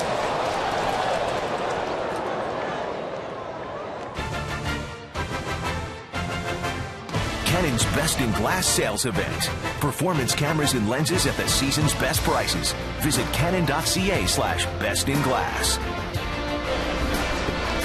Right next door to Great American Ballpark is the home of the Cincinnati Bengals. Paul Brown Stadium. The great Paul Brown that named after the Bengals. They're in the playoffs every year, aren't they now? 3 years in a row they've been in the playoffs. They are pretty good. That was a beautiful shot of that stadium. And they have done a nice job with their facilities right downtown. Do you know who I took to that stadium one time for a Bears game? He's sitting right next to you. He's been there. The great Scott Carson got a chance to see the Bears Bengals. And of course, he is the biggest Bears fan in the world. How'd that turn out? Bengals scored on their first 4 possessions, and Scotty went into a coma. Yeah. That didn't work out very well. But it is a beautiful stadium in a great city. Blue Jay fans have been very complimentary of their time here in Cincinnati. Zach Cozart, the shortstop, hits it up the middle. A 2-out base hit for Cozart, his first of the afternoon.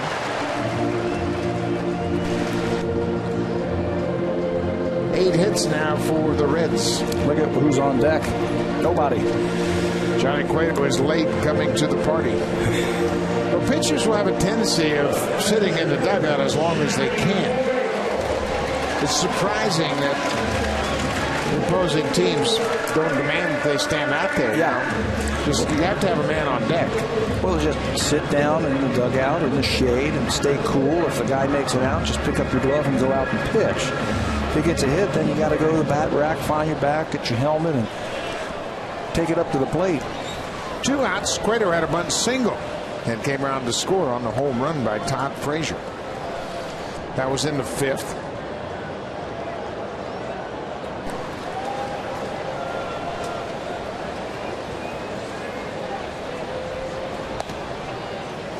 He takes a strike. It's 1-1.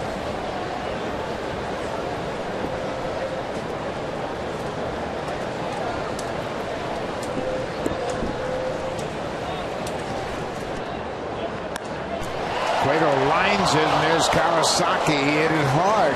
Kawasaki made a nice catch on the line drive. The Reds strand the base runner. We'll go to the 7th. The Blue Jays trail by 2. Kawasaki has played well in the field since he's rejoined the Blue Jays.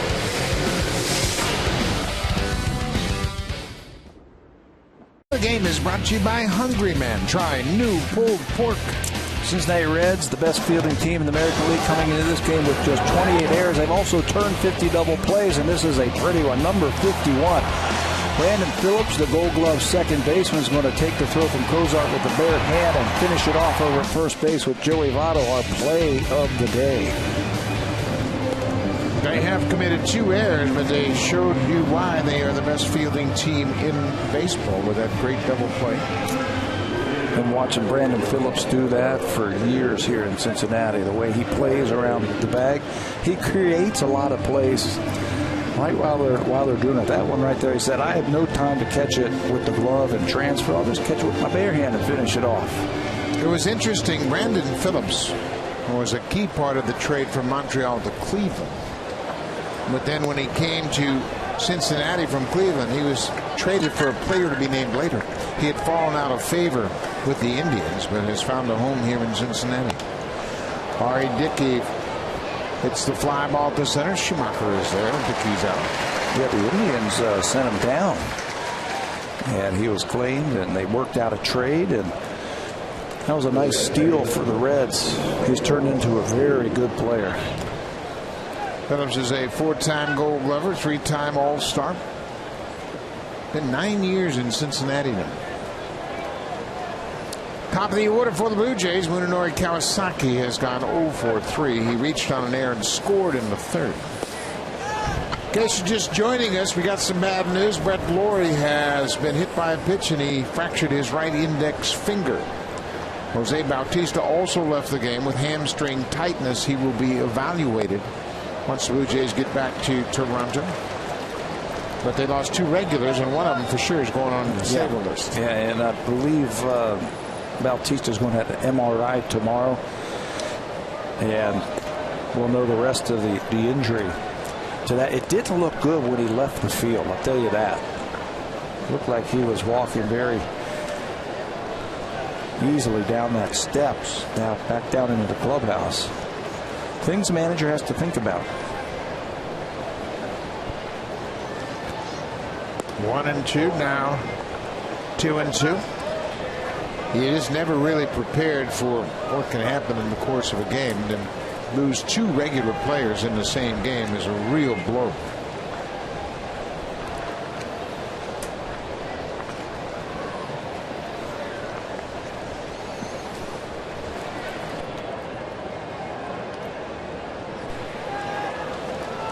And then the guy who was getting a day off because he fouled a ball off of his knee has to come into the ball game after that injury. Well, Reyes has said all along he was okay, and he has always said that he is not tired, not worn down. He said, we got an off day last Monday in New York. I was fine. I was home with my family. Everything is good.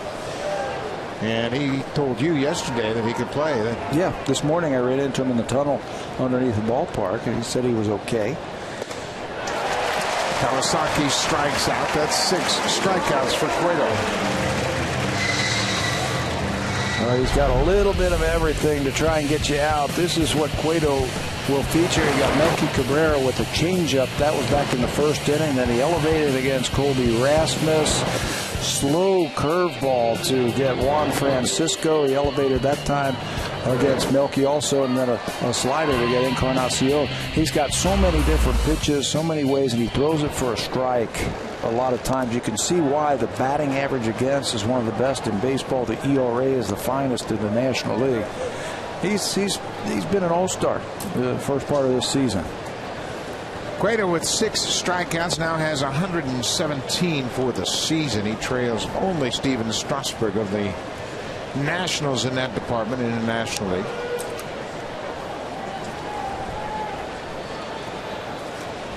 Melky Cabrera has struck out twice against Cueto. You know, Buck, also doing it in this ballpark, which is a hitter's ballpark. We've seen that for sure in the 3 days that we have spent here in Cincinnati. This is a hitter's ballpark deluxe. And he's made it look easy. Well, he sure has, and he's done a good job of keeping the ball in the ballpark, and striking out people will help you do that. He's only allowed 8 home runs.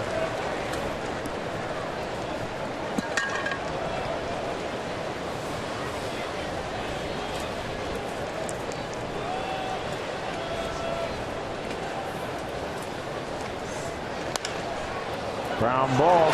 Nice play by Frazier on his feet in time, and Melky Cabrera says no way.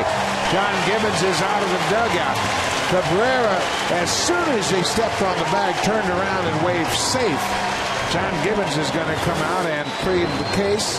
Melky's going to stay right at first base. It looked like he beat that throw.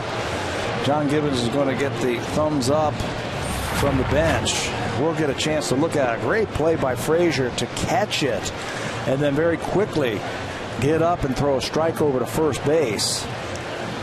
But that quick replay right there. Let's see this one as they slow it down. I think he's safe.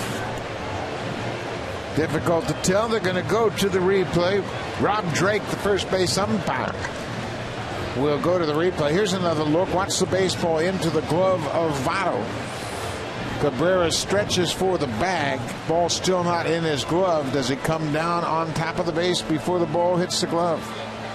Wow, that is very close. Again, if Melky Cabrera steps on the front of the base, it's not even close. But he stepped on the back of the base. Yeah, the middle to the back. And he's called out, so there's got to be evidence, clear evidence, that his foot was on the bag before the ball went in the glove. The Reds think that he's out. They watch the replay here on the scoreboard, and they all think that Melky's going to be called out. A couple of them have started headed to the dugout. Well, it's important. Obviously, it's a 2-run game. If you have Melky at first, Reyes comes to plate representing the tying run. Clear evidence that his foot is on the bag before the ball is in the glove. Here comes the ball. You can see he's stepping towards the middle to the back end.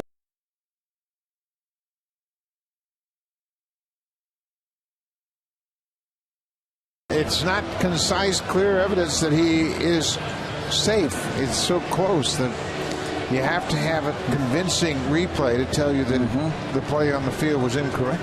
And it looked too close to call right there.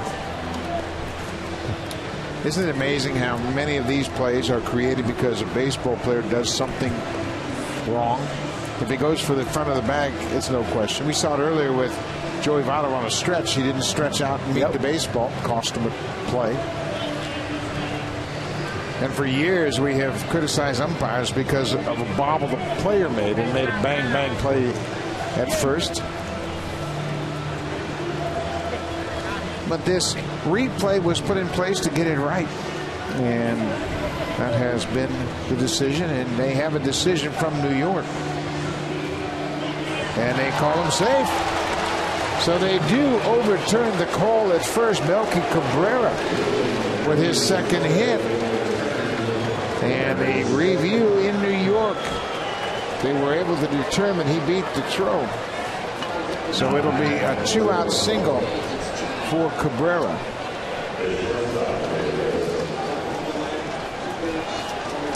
And that'll bring Reyes to the plate representing the tying run. Blue Jays keep the challenge. Melky Cabrera with 27 multi-hit games now. Reyes walked in his only at-bat. That was in the 5th.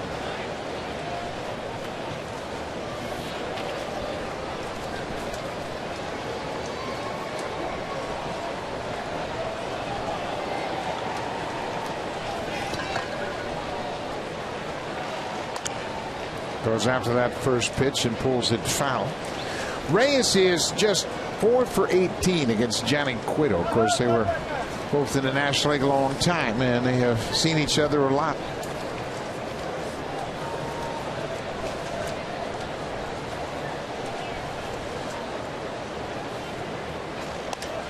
This is popped up and playable. Brian Pena is called off by Todd Frazier, who comes down and finally ends the inning. The review extended the inning, but the Blue Jays leave a base runner. We'll go to the bottom of the seventh. Skip Schumacher will lead things off against Dickey when we come back. Seconds for the biggest at-bats in every game-changing play. Blue Jays in 60 seconds after every game only on Sportsnet.ca. New York Yankees will be in Toronto tomorrow night to take on the Blue Jays, a 3-game series. The Yankees swept the Blue Jays at Yankee Stadium over this past week. Marcus Stroman will open things up on Monday against Chase Whitley. Mark Burley will go to the mound and face David Phelps on Tuesday. And Drew Hutchison will pitch for the Blue Jays against Hiroki Kuroda on Wednesday. So the Yankees are in town. The Blue Jays have a chance to answer that series in New York after they were swept at the hands of the Yankees. Payback time, if you will, if you're the Blue Jays. They did not play well in New York. New York didn't beat themselves, and they made pitches when they had to. Looks like the Blue Jays, at least for the first game, look like they might be down 2 regulars tomorrow night, but we'll see. Any way you look at it, though, it's going to be tough with the Yankees. They know how to play, and they know how to win. Well, Blue Jays are just going to have to dig their heels in. They have a game-and-a-half lead over New York. They trailed the Reds 4-2 now. We are in the bottom of the 7th. Top of the order for Cincinnati. Schumacher, Frazier, and Votto. Schumacher goes after the first pitch. Billy Hamilton, the leadoff man, getting a day off here today. Schumacher filling in. The Reds have a nice bench. Yeah, I was going to say, what a weapon they have on your bench if he doesn't start in a tight, close ball game to bring him in as a pinch runner. You get a guy on, he's going to be on third base before you know it. You got a switch-hitting catcher as a backup and a switch-hitting middle infielder as a backup, and Skip Schumacher, who's been a regular outfielder and an infielder. I mean, that's versatility on your bench. Heisey, we haven't seen Heisey at all this series. He's an outfielder, right-handed hitting outfielder. He's a nice player. There's Billy Hamilton. He with 30 stolen bases. He gets the day off, and he has been exciting for Cincinnati. He came up last year at the end of the season during the pennant drive and had 15 steals. Schumacher strikes out. That's one down. Time now for the drive of the game. It's brought to you by the 2014 Honda Civic, Canada's best-selling car 16 years in a row, and the official vehicle of the Toronto Blue Jays. 5th inning. Todd Frazier sends the ball to right field. It's going to end up being in the first row. Caught by a fan for his 17th home run, and right now the difference in the ballgame, that 2-run home run in the 5th inning. Todd Frazier jumps back from an inside pitch. We had been informed that Brandon Phillips, the Reds' second baseman, left the game with a bruised right heel. So he's out of the ball game.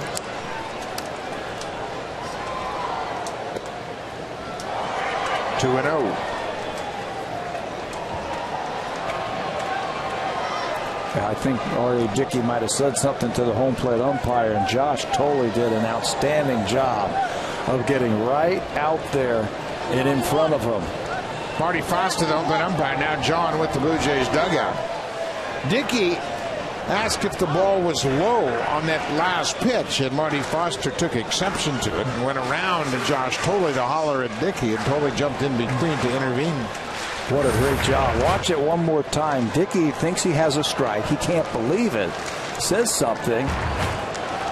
And then Josh got right in between his starter and the umpire to diffuse that situation.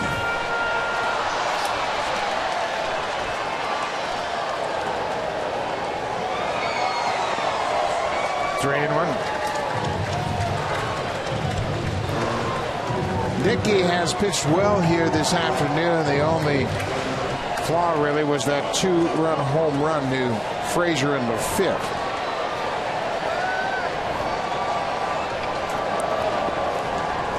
There's ball 4.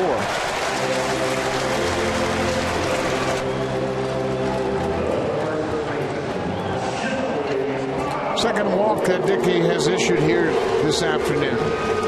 Joey Votto had the other walk. Here it is right here. Let's take a look at it one more time. A pitch he thinks is a strike, and watch Josh Tolley very alertly realizing the situation and gets out there and blocks off the umpire so he doesn't go out there and keeps his starter in the game. Votto takes his strike.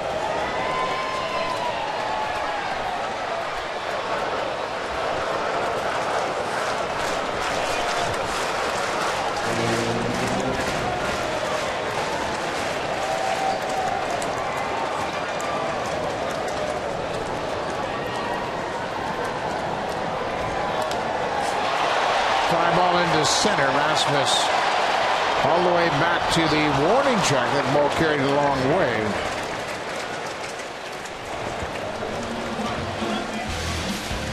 The Roberto Alomar and Friends Charity Home Run Derby is in support of Jays Care Foundation. It'll take place Sunday, July 6th at Matt Bailey Stadium in Vancouver.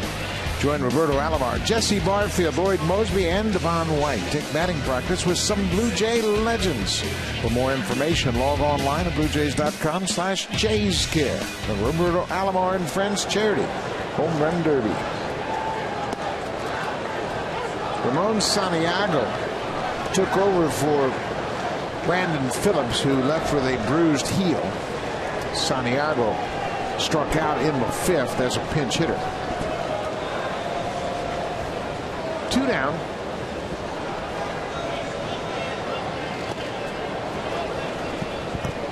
A 1-2. Sergio Santos loosening up for the Jays.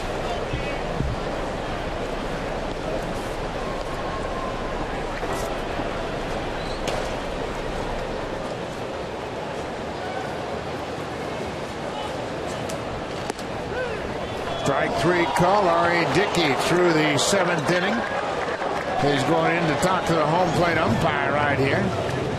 And Marty Foster and he will exchange some words after this inning. Dickey through 7. The Blue Jays trail by 2. Come to the plate here leading off against Johnny Cueto on Thursday in New York. Against Sean Kelly with a man aboard. He got things going. All it takes is one for Edwin Encarnacion, and then he might hit 5 or 6 in a week. That's a hanging breaking ball, part of his 2 homers, 6 RBI night here Friday. 3 home runs in 3 days. And with Jose Bautista now out of the lineup, we're not sure how long he's going to be out. Edwin becomes even more important to the Blue Jays. Edwin, with that 2-homer night on Friday, has 6 multi-home run games this season. 5 of those coming in the month of May. There are 4 teams in baseball who do not have a player who has hit a multi-homer game. 23 home runs and 62 driven in for the Blue Jays cleanup hitter. Jays are down by 2. 2 balls and 2 strikes. Johnny Cueto, another strong start for Cincinnati here this afternoon. 1 walk, 6 strikeouts. Pitching now into the 8th. There's a deep drive to left field. Ludwick back at the track. This ball is gone. Edwin Encarnacion, his 3rd home run against his former team in this series, and just like that, it's a 1-run game. Home run number 24 for Double E. Wow. We saw him hit a curveball the other day. We saw him hit a fastball from Matt Latos that he went out there and got, and he pulled into the bleachers in left field. And this time against the best pitcher in the National League this season, Johnny Cueto. Encarnacion is going to take that inside breaking ball and hammer it down the line. The weight shift was perfect. The hands followed. Number 24 lands in the seats. Only the 9th home run that Cueto has surrendered this year, and now he's got to deal with another home run hitter, Colby Rasmus. Looked like a cutter. Watch the weight shift. He goes forward. The bat follows. He pulls his hands in, but he's so strong. He can get crowded on a pitch like that and still knock it out. Rasmus is 2 for 3 this afternoon. He drove in a pair of runs in the third. There's Brett Lawrie on the bench, and he has suffered a fractured finger, right index finger. So him sitting on the bench suggests that it's not a displaced fracture. It doesn't seem to be in a splint or anything, so that's as good a news as you could get. The indications he had a fractured right index finger.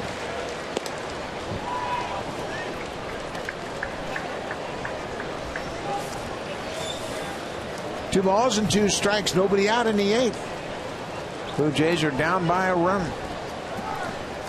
Rasmus homered yesterday off Mike Leake in the 7th.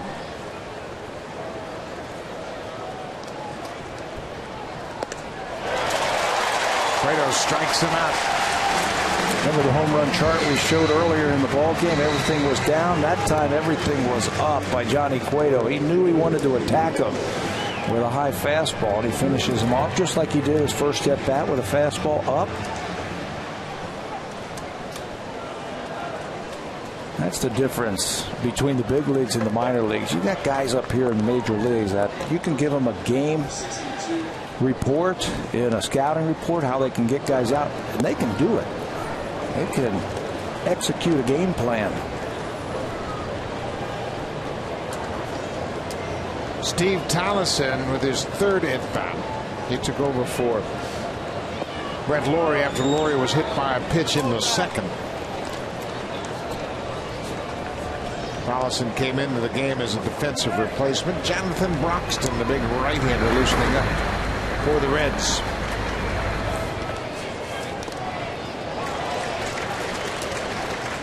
Brian Price was talking before the game about the importance of Cueto going deep into this game because his bullpen has been worn out. And he says a quality start. I don't want a quality start from my number 1. That's 6 innings. I need 8 from my guy. And give my bullpen a little bit of a blow. Cueto is into the 8th. He has an out here. He's also given up a home run. Tallison, 2-1 pitch. Breaking ball on the inside corner. Cueto may have gotten the call there. And the Blue Jays dugout is barking at Marty Foster.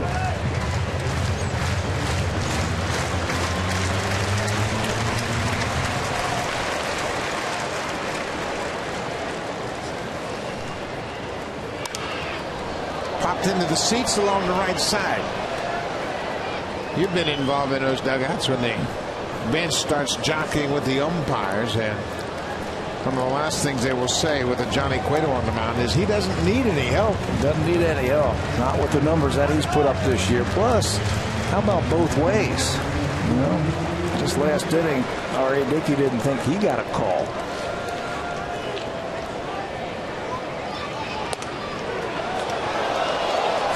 This is a good long at bat right here by Tallison. Put a little extra stress on Cueto. His season high in pitches is 119. He did that in his last start.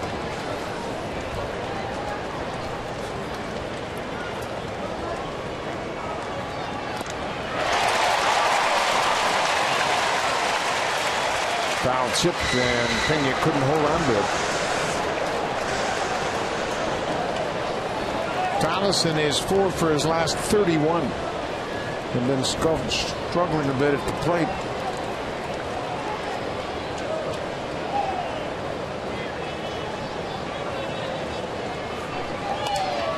This is popped up on the infield. Got Cozart. The shortstop makes the catch. In case you're just joining us, we'll go back and look at the injuries. This is Brett Lawrie batting in the 2nd against Johnny Cueto. He gets hit on that right hand. You can see that index finger. He would have to leave. And then Bautista in the 3rd with this sacrifice bunt. After he passed the bag, he felt something in his hamstring, and he was removed from the game with right hamstring tightness. And you can see he is barely getting down the steps in the Blue Jays dugout. So John Gibbons has lost 2 regulars here this afternoon.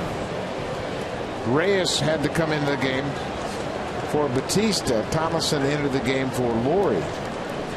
So they have 3 players on their bench: Lynn, Navarro, and Kratz. And here they are hanging in against the best pitcher in the National League. Johnny Cueto down by just 1 run. And this guy can certainly tie it with 1 swing.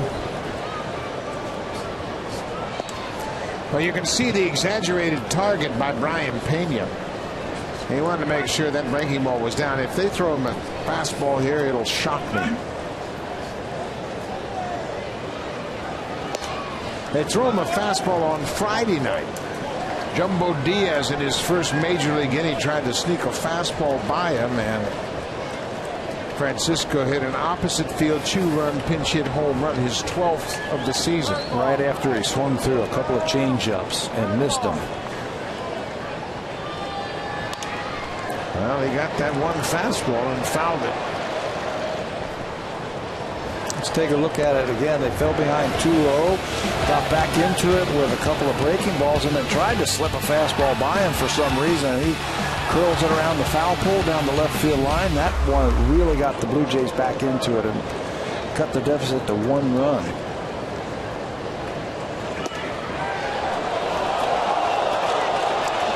This is a bandbox the Blue Jays have enjoyed hitting here.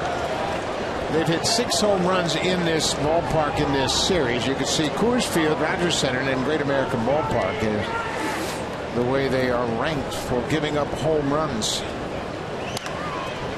Boy, you could see Francisco really wind up and try and generate some bat speed. Juan Francisco has hit one of the longest home runs in this ballpark. He cleared the sun porch in right. He and Adam Dunn are the only 2 hitters that have hit one out of this ballpark in right. Probably bounced that one right into the Ohio River, didn't he? Full count, 2 outs. The Blue Jays trail Johnny Cueto and the Reds by 1. Cueto wants another baseball. He's got to throw him a breaking ball here. Well, you've got to believe that Francisco is anxious to swing.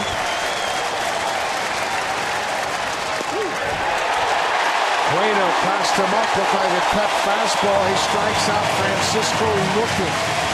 Johnny Cueto, 8 strikeouts. 2 this inning.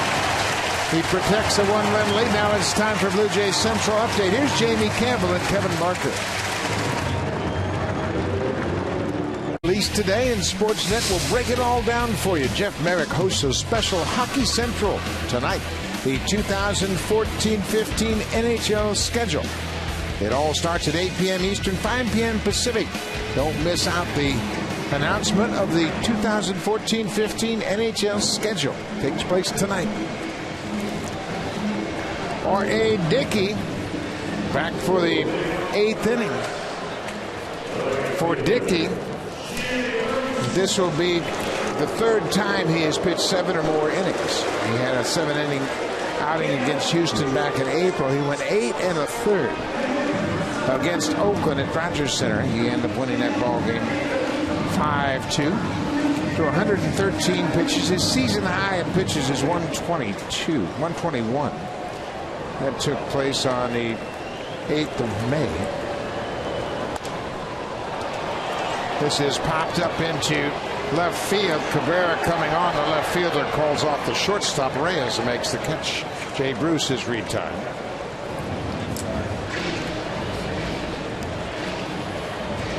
Boy, that helps. You just mentioned all the pitches that Dickey threw, and you might be saying, well, why is he back out here after throwing 106 pitches here in the 8th inning?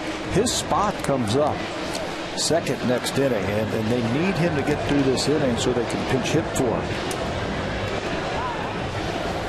Plus, the Blue Jays have had 2 very short starts in this series. An inning and 2/3 on Friday night. Jay Happ went 4 innings yesterday afternoon. The Blue Jays have a tough schedule coming up. The Yankees are in town for 3. Then the Red Sox are in town for 4. Excuse me, the White Sox. Big swing by Ryan Ludwick. The Pitch Tracker is brought to you by Acer, official partner of the Toronto Blue Jays. Bottom of the 8th inning, it's a one-run game. Cincinnati leads it 4-3, and that ball was right off the end of the mound. Brian Ludwick is 2 for 3 against Dickey this afternoon.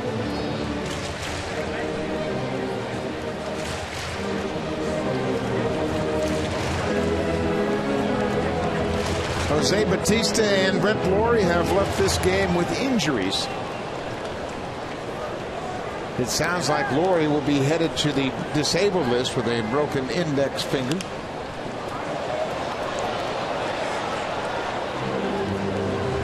A disappointing development for Brett Lawrie, who got hit on his left hand in the New York series.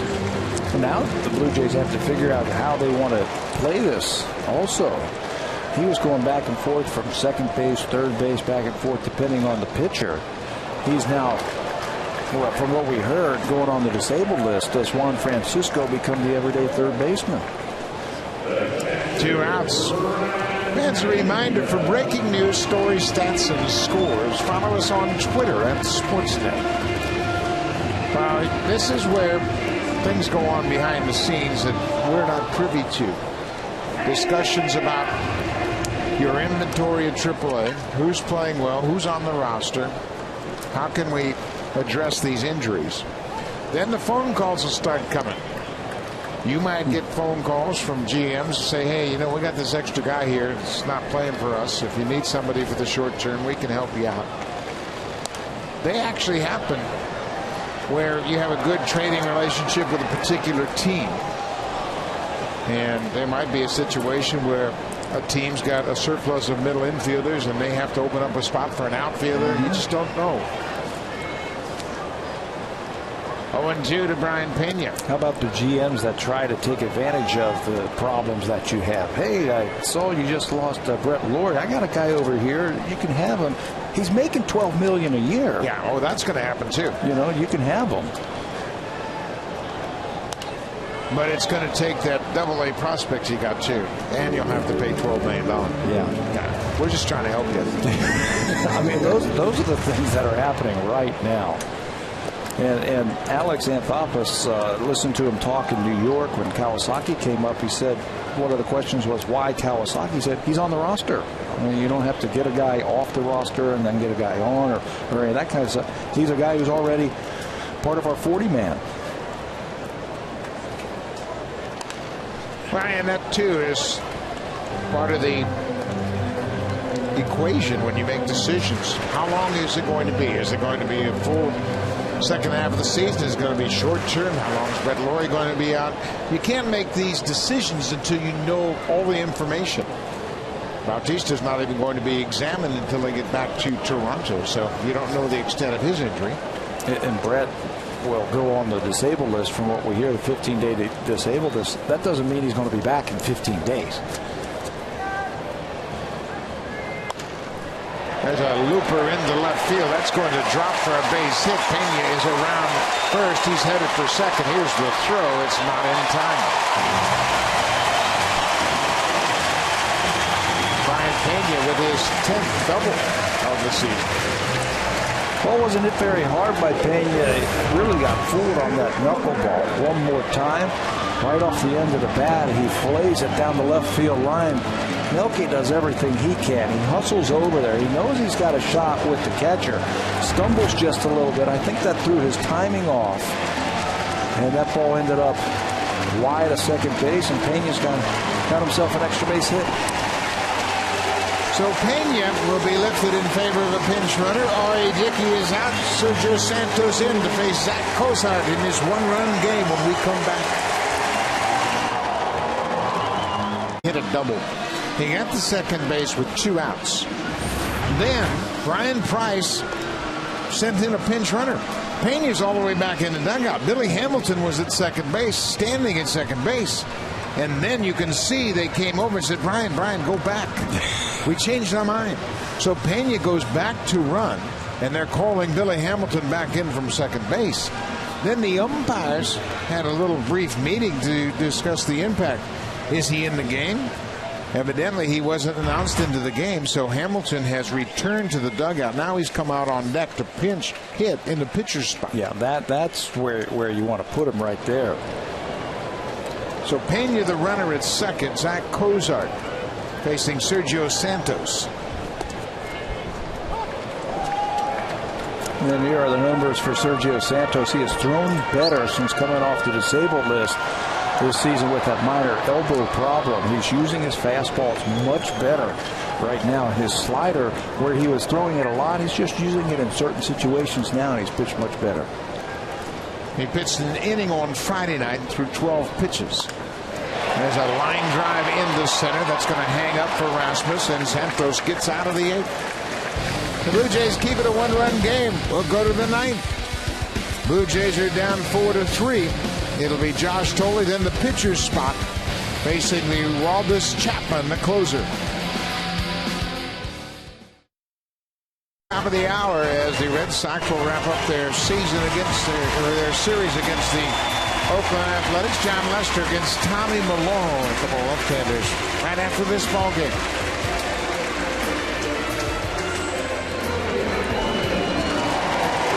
So Waldis Chapman, who was in the game, he was the losing pitcher on Friday night, and he threw 33 pitches in that game. That was 3 shy of his career high. He threw 36 pitches in a game in 2011 and didn't pitch for 4 days after that. And great numbers all the way around for Chapman. Triple digits with the fastball. He's been using his slider, threw a lot of sliders the other night. And the guy who got the big hit against him is going to lead off this ninth inning against Chapman. See if he can do it again. You can see the numbers. Skip Schumacher goes from center to left. Billy Hamilton comes in to play center field defensively. Eric Kratz pinch hitting for Josh Tolley. Deanna Navarro is on deck in the pitcher's spot.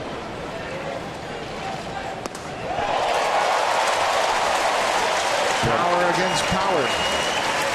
Well, the one thing that Kratz did in that at-bat is he really shortened up once he got the 2 strikes. Fed him a lot of sliders, and he had a great at-bat against Chapman, doubled the left field. Chapman likes to live upstairs with that fastball. You got to discipline yourself, make sure he brings it down.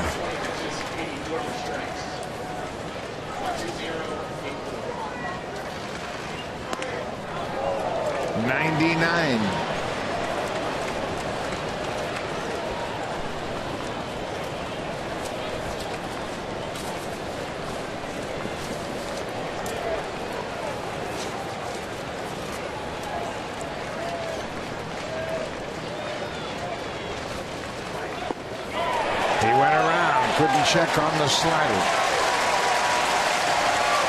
Kratz is 2 for 3 with a home run against Chapman. Now you got to go to work. He can throw that fastball right by you. That slider has been a good pitch for him.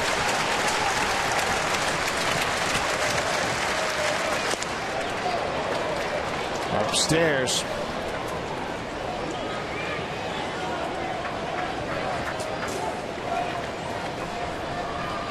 Chapman pitched just 2/3 of an inning in that game on Friday night, charged with 4 earned runs on 2 hits. He had a couple of walks and 1 strikeout.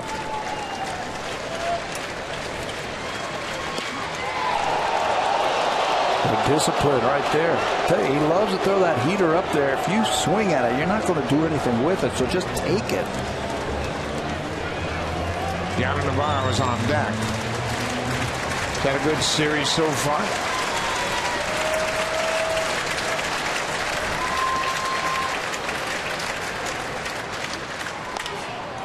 Is popped up over near the seats. Frazier will run out of room. Go back and look at the at-bat on Friday night. We've been talking about it a lot. It's a breaking ball down. He takes it. Another breaking ball. Watch all the breaking balls that Chapman throws. A guy who throws 100 miles an hour. Here's the one fastball that he got. And he went right back to the breaking ball, and that's the double. You see, he shortened up his swing. He's got plenty of strength. Just meet the ball out in front. Kratz ended up with the double. 100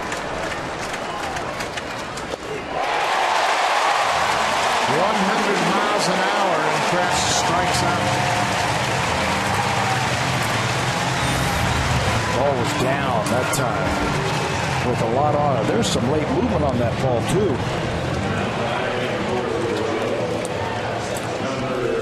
Chapman not showing any ill effects from 33 pitches on Friday night.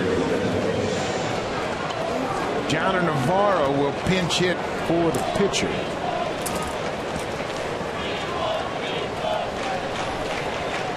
The Blue Jays has used everyone but Adam Lind off their bench.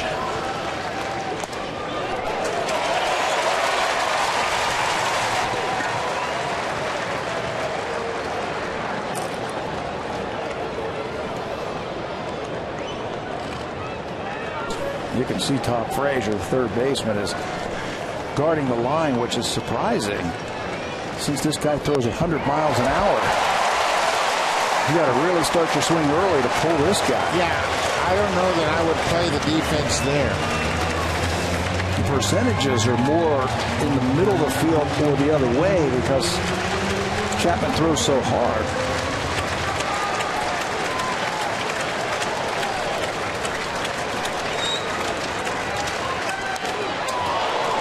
Navarro got a piece of that 100-mile-an-hour fastball.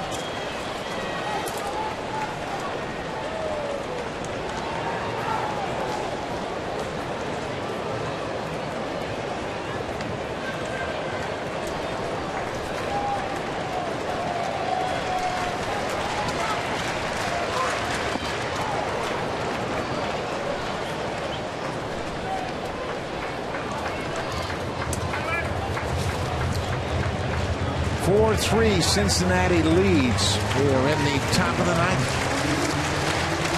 18 appearances for Chapman. 15 times he has struck out at least 2 batters in an inning.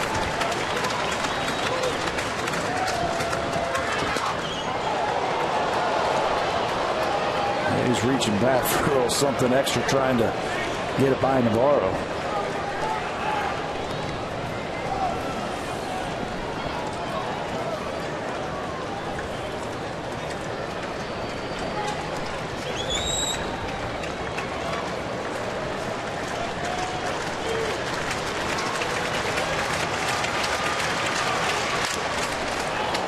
Breaks his bat.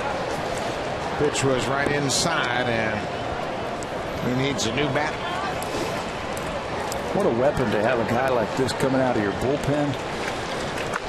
Lots of strikeouts. That eliminates errors. Guys hitting the ball and the possibility of an error. The fear factor, the intimidation factor that you have with that guy, knowing that you're going to see him in the ninth inning in a close ball game. And oh yeah, he can hit 105.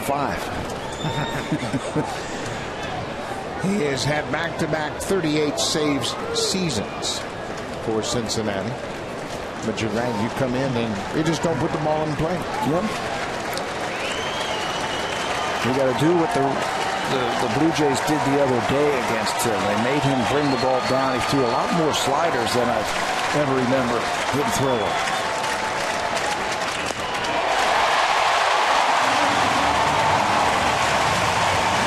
Shoot out.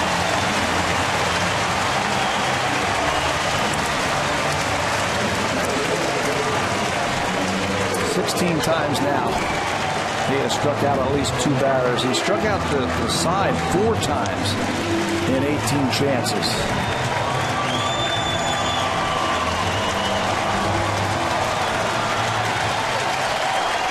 Munenori Kawasaki bats with 2 outs.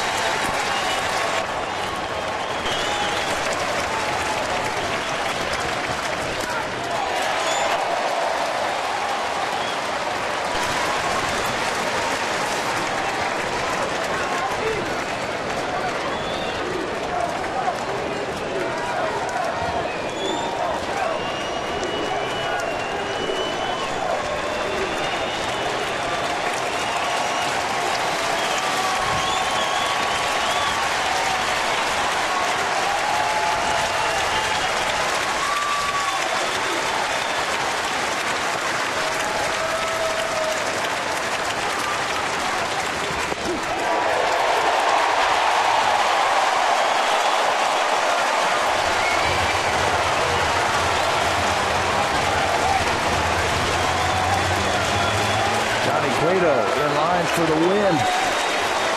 It would be his 7th.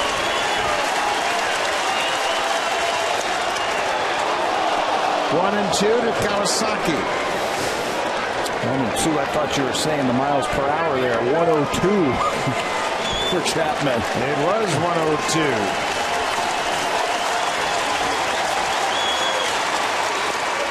Ball game.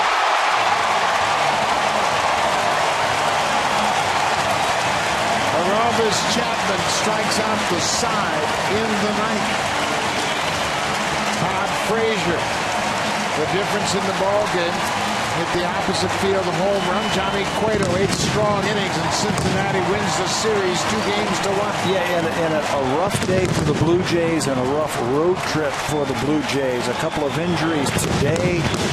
They didn't win a series on the road here. Now they have to go home. They got to get themselves ready for the New York Yankees, no less. Good road trip for Edwin Encarnacion. Brett Laurie looks like he's going to be heading to the DL. Blue Jays are going to have to pull it together for tomorrow night.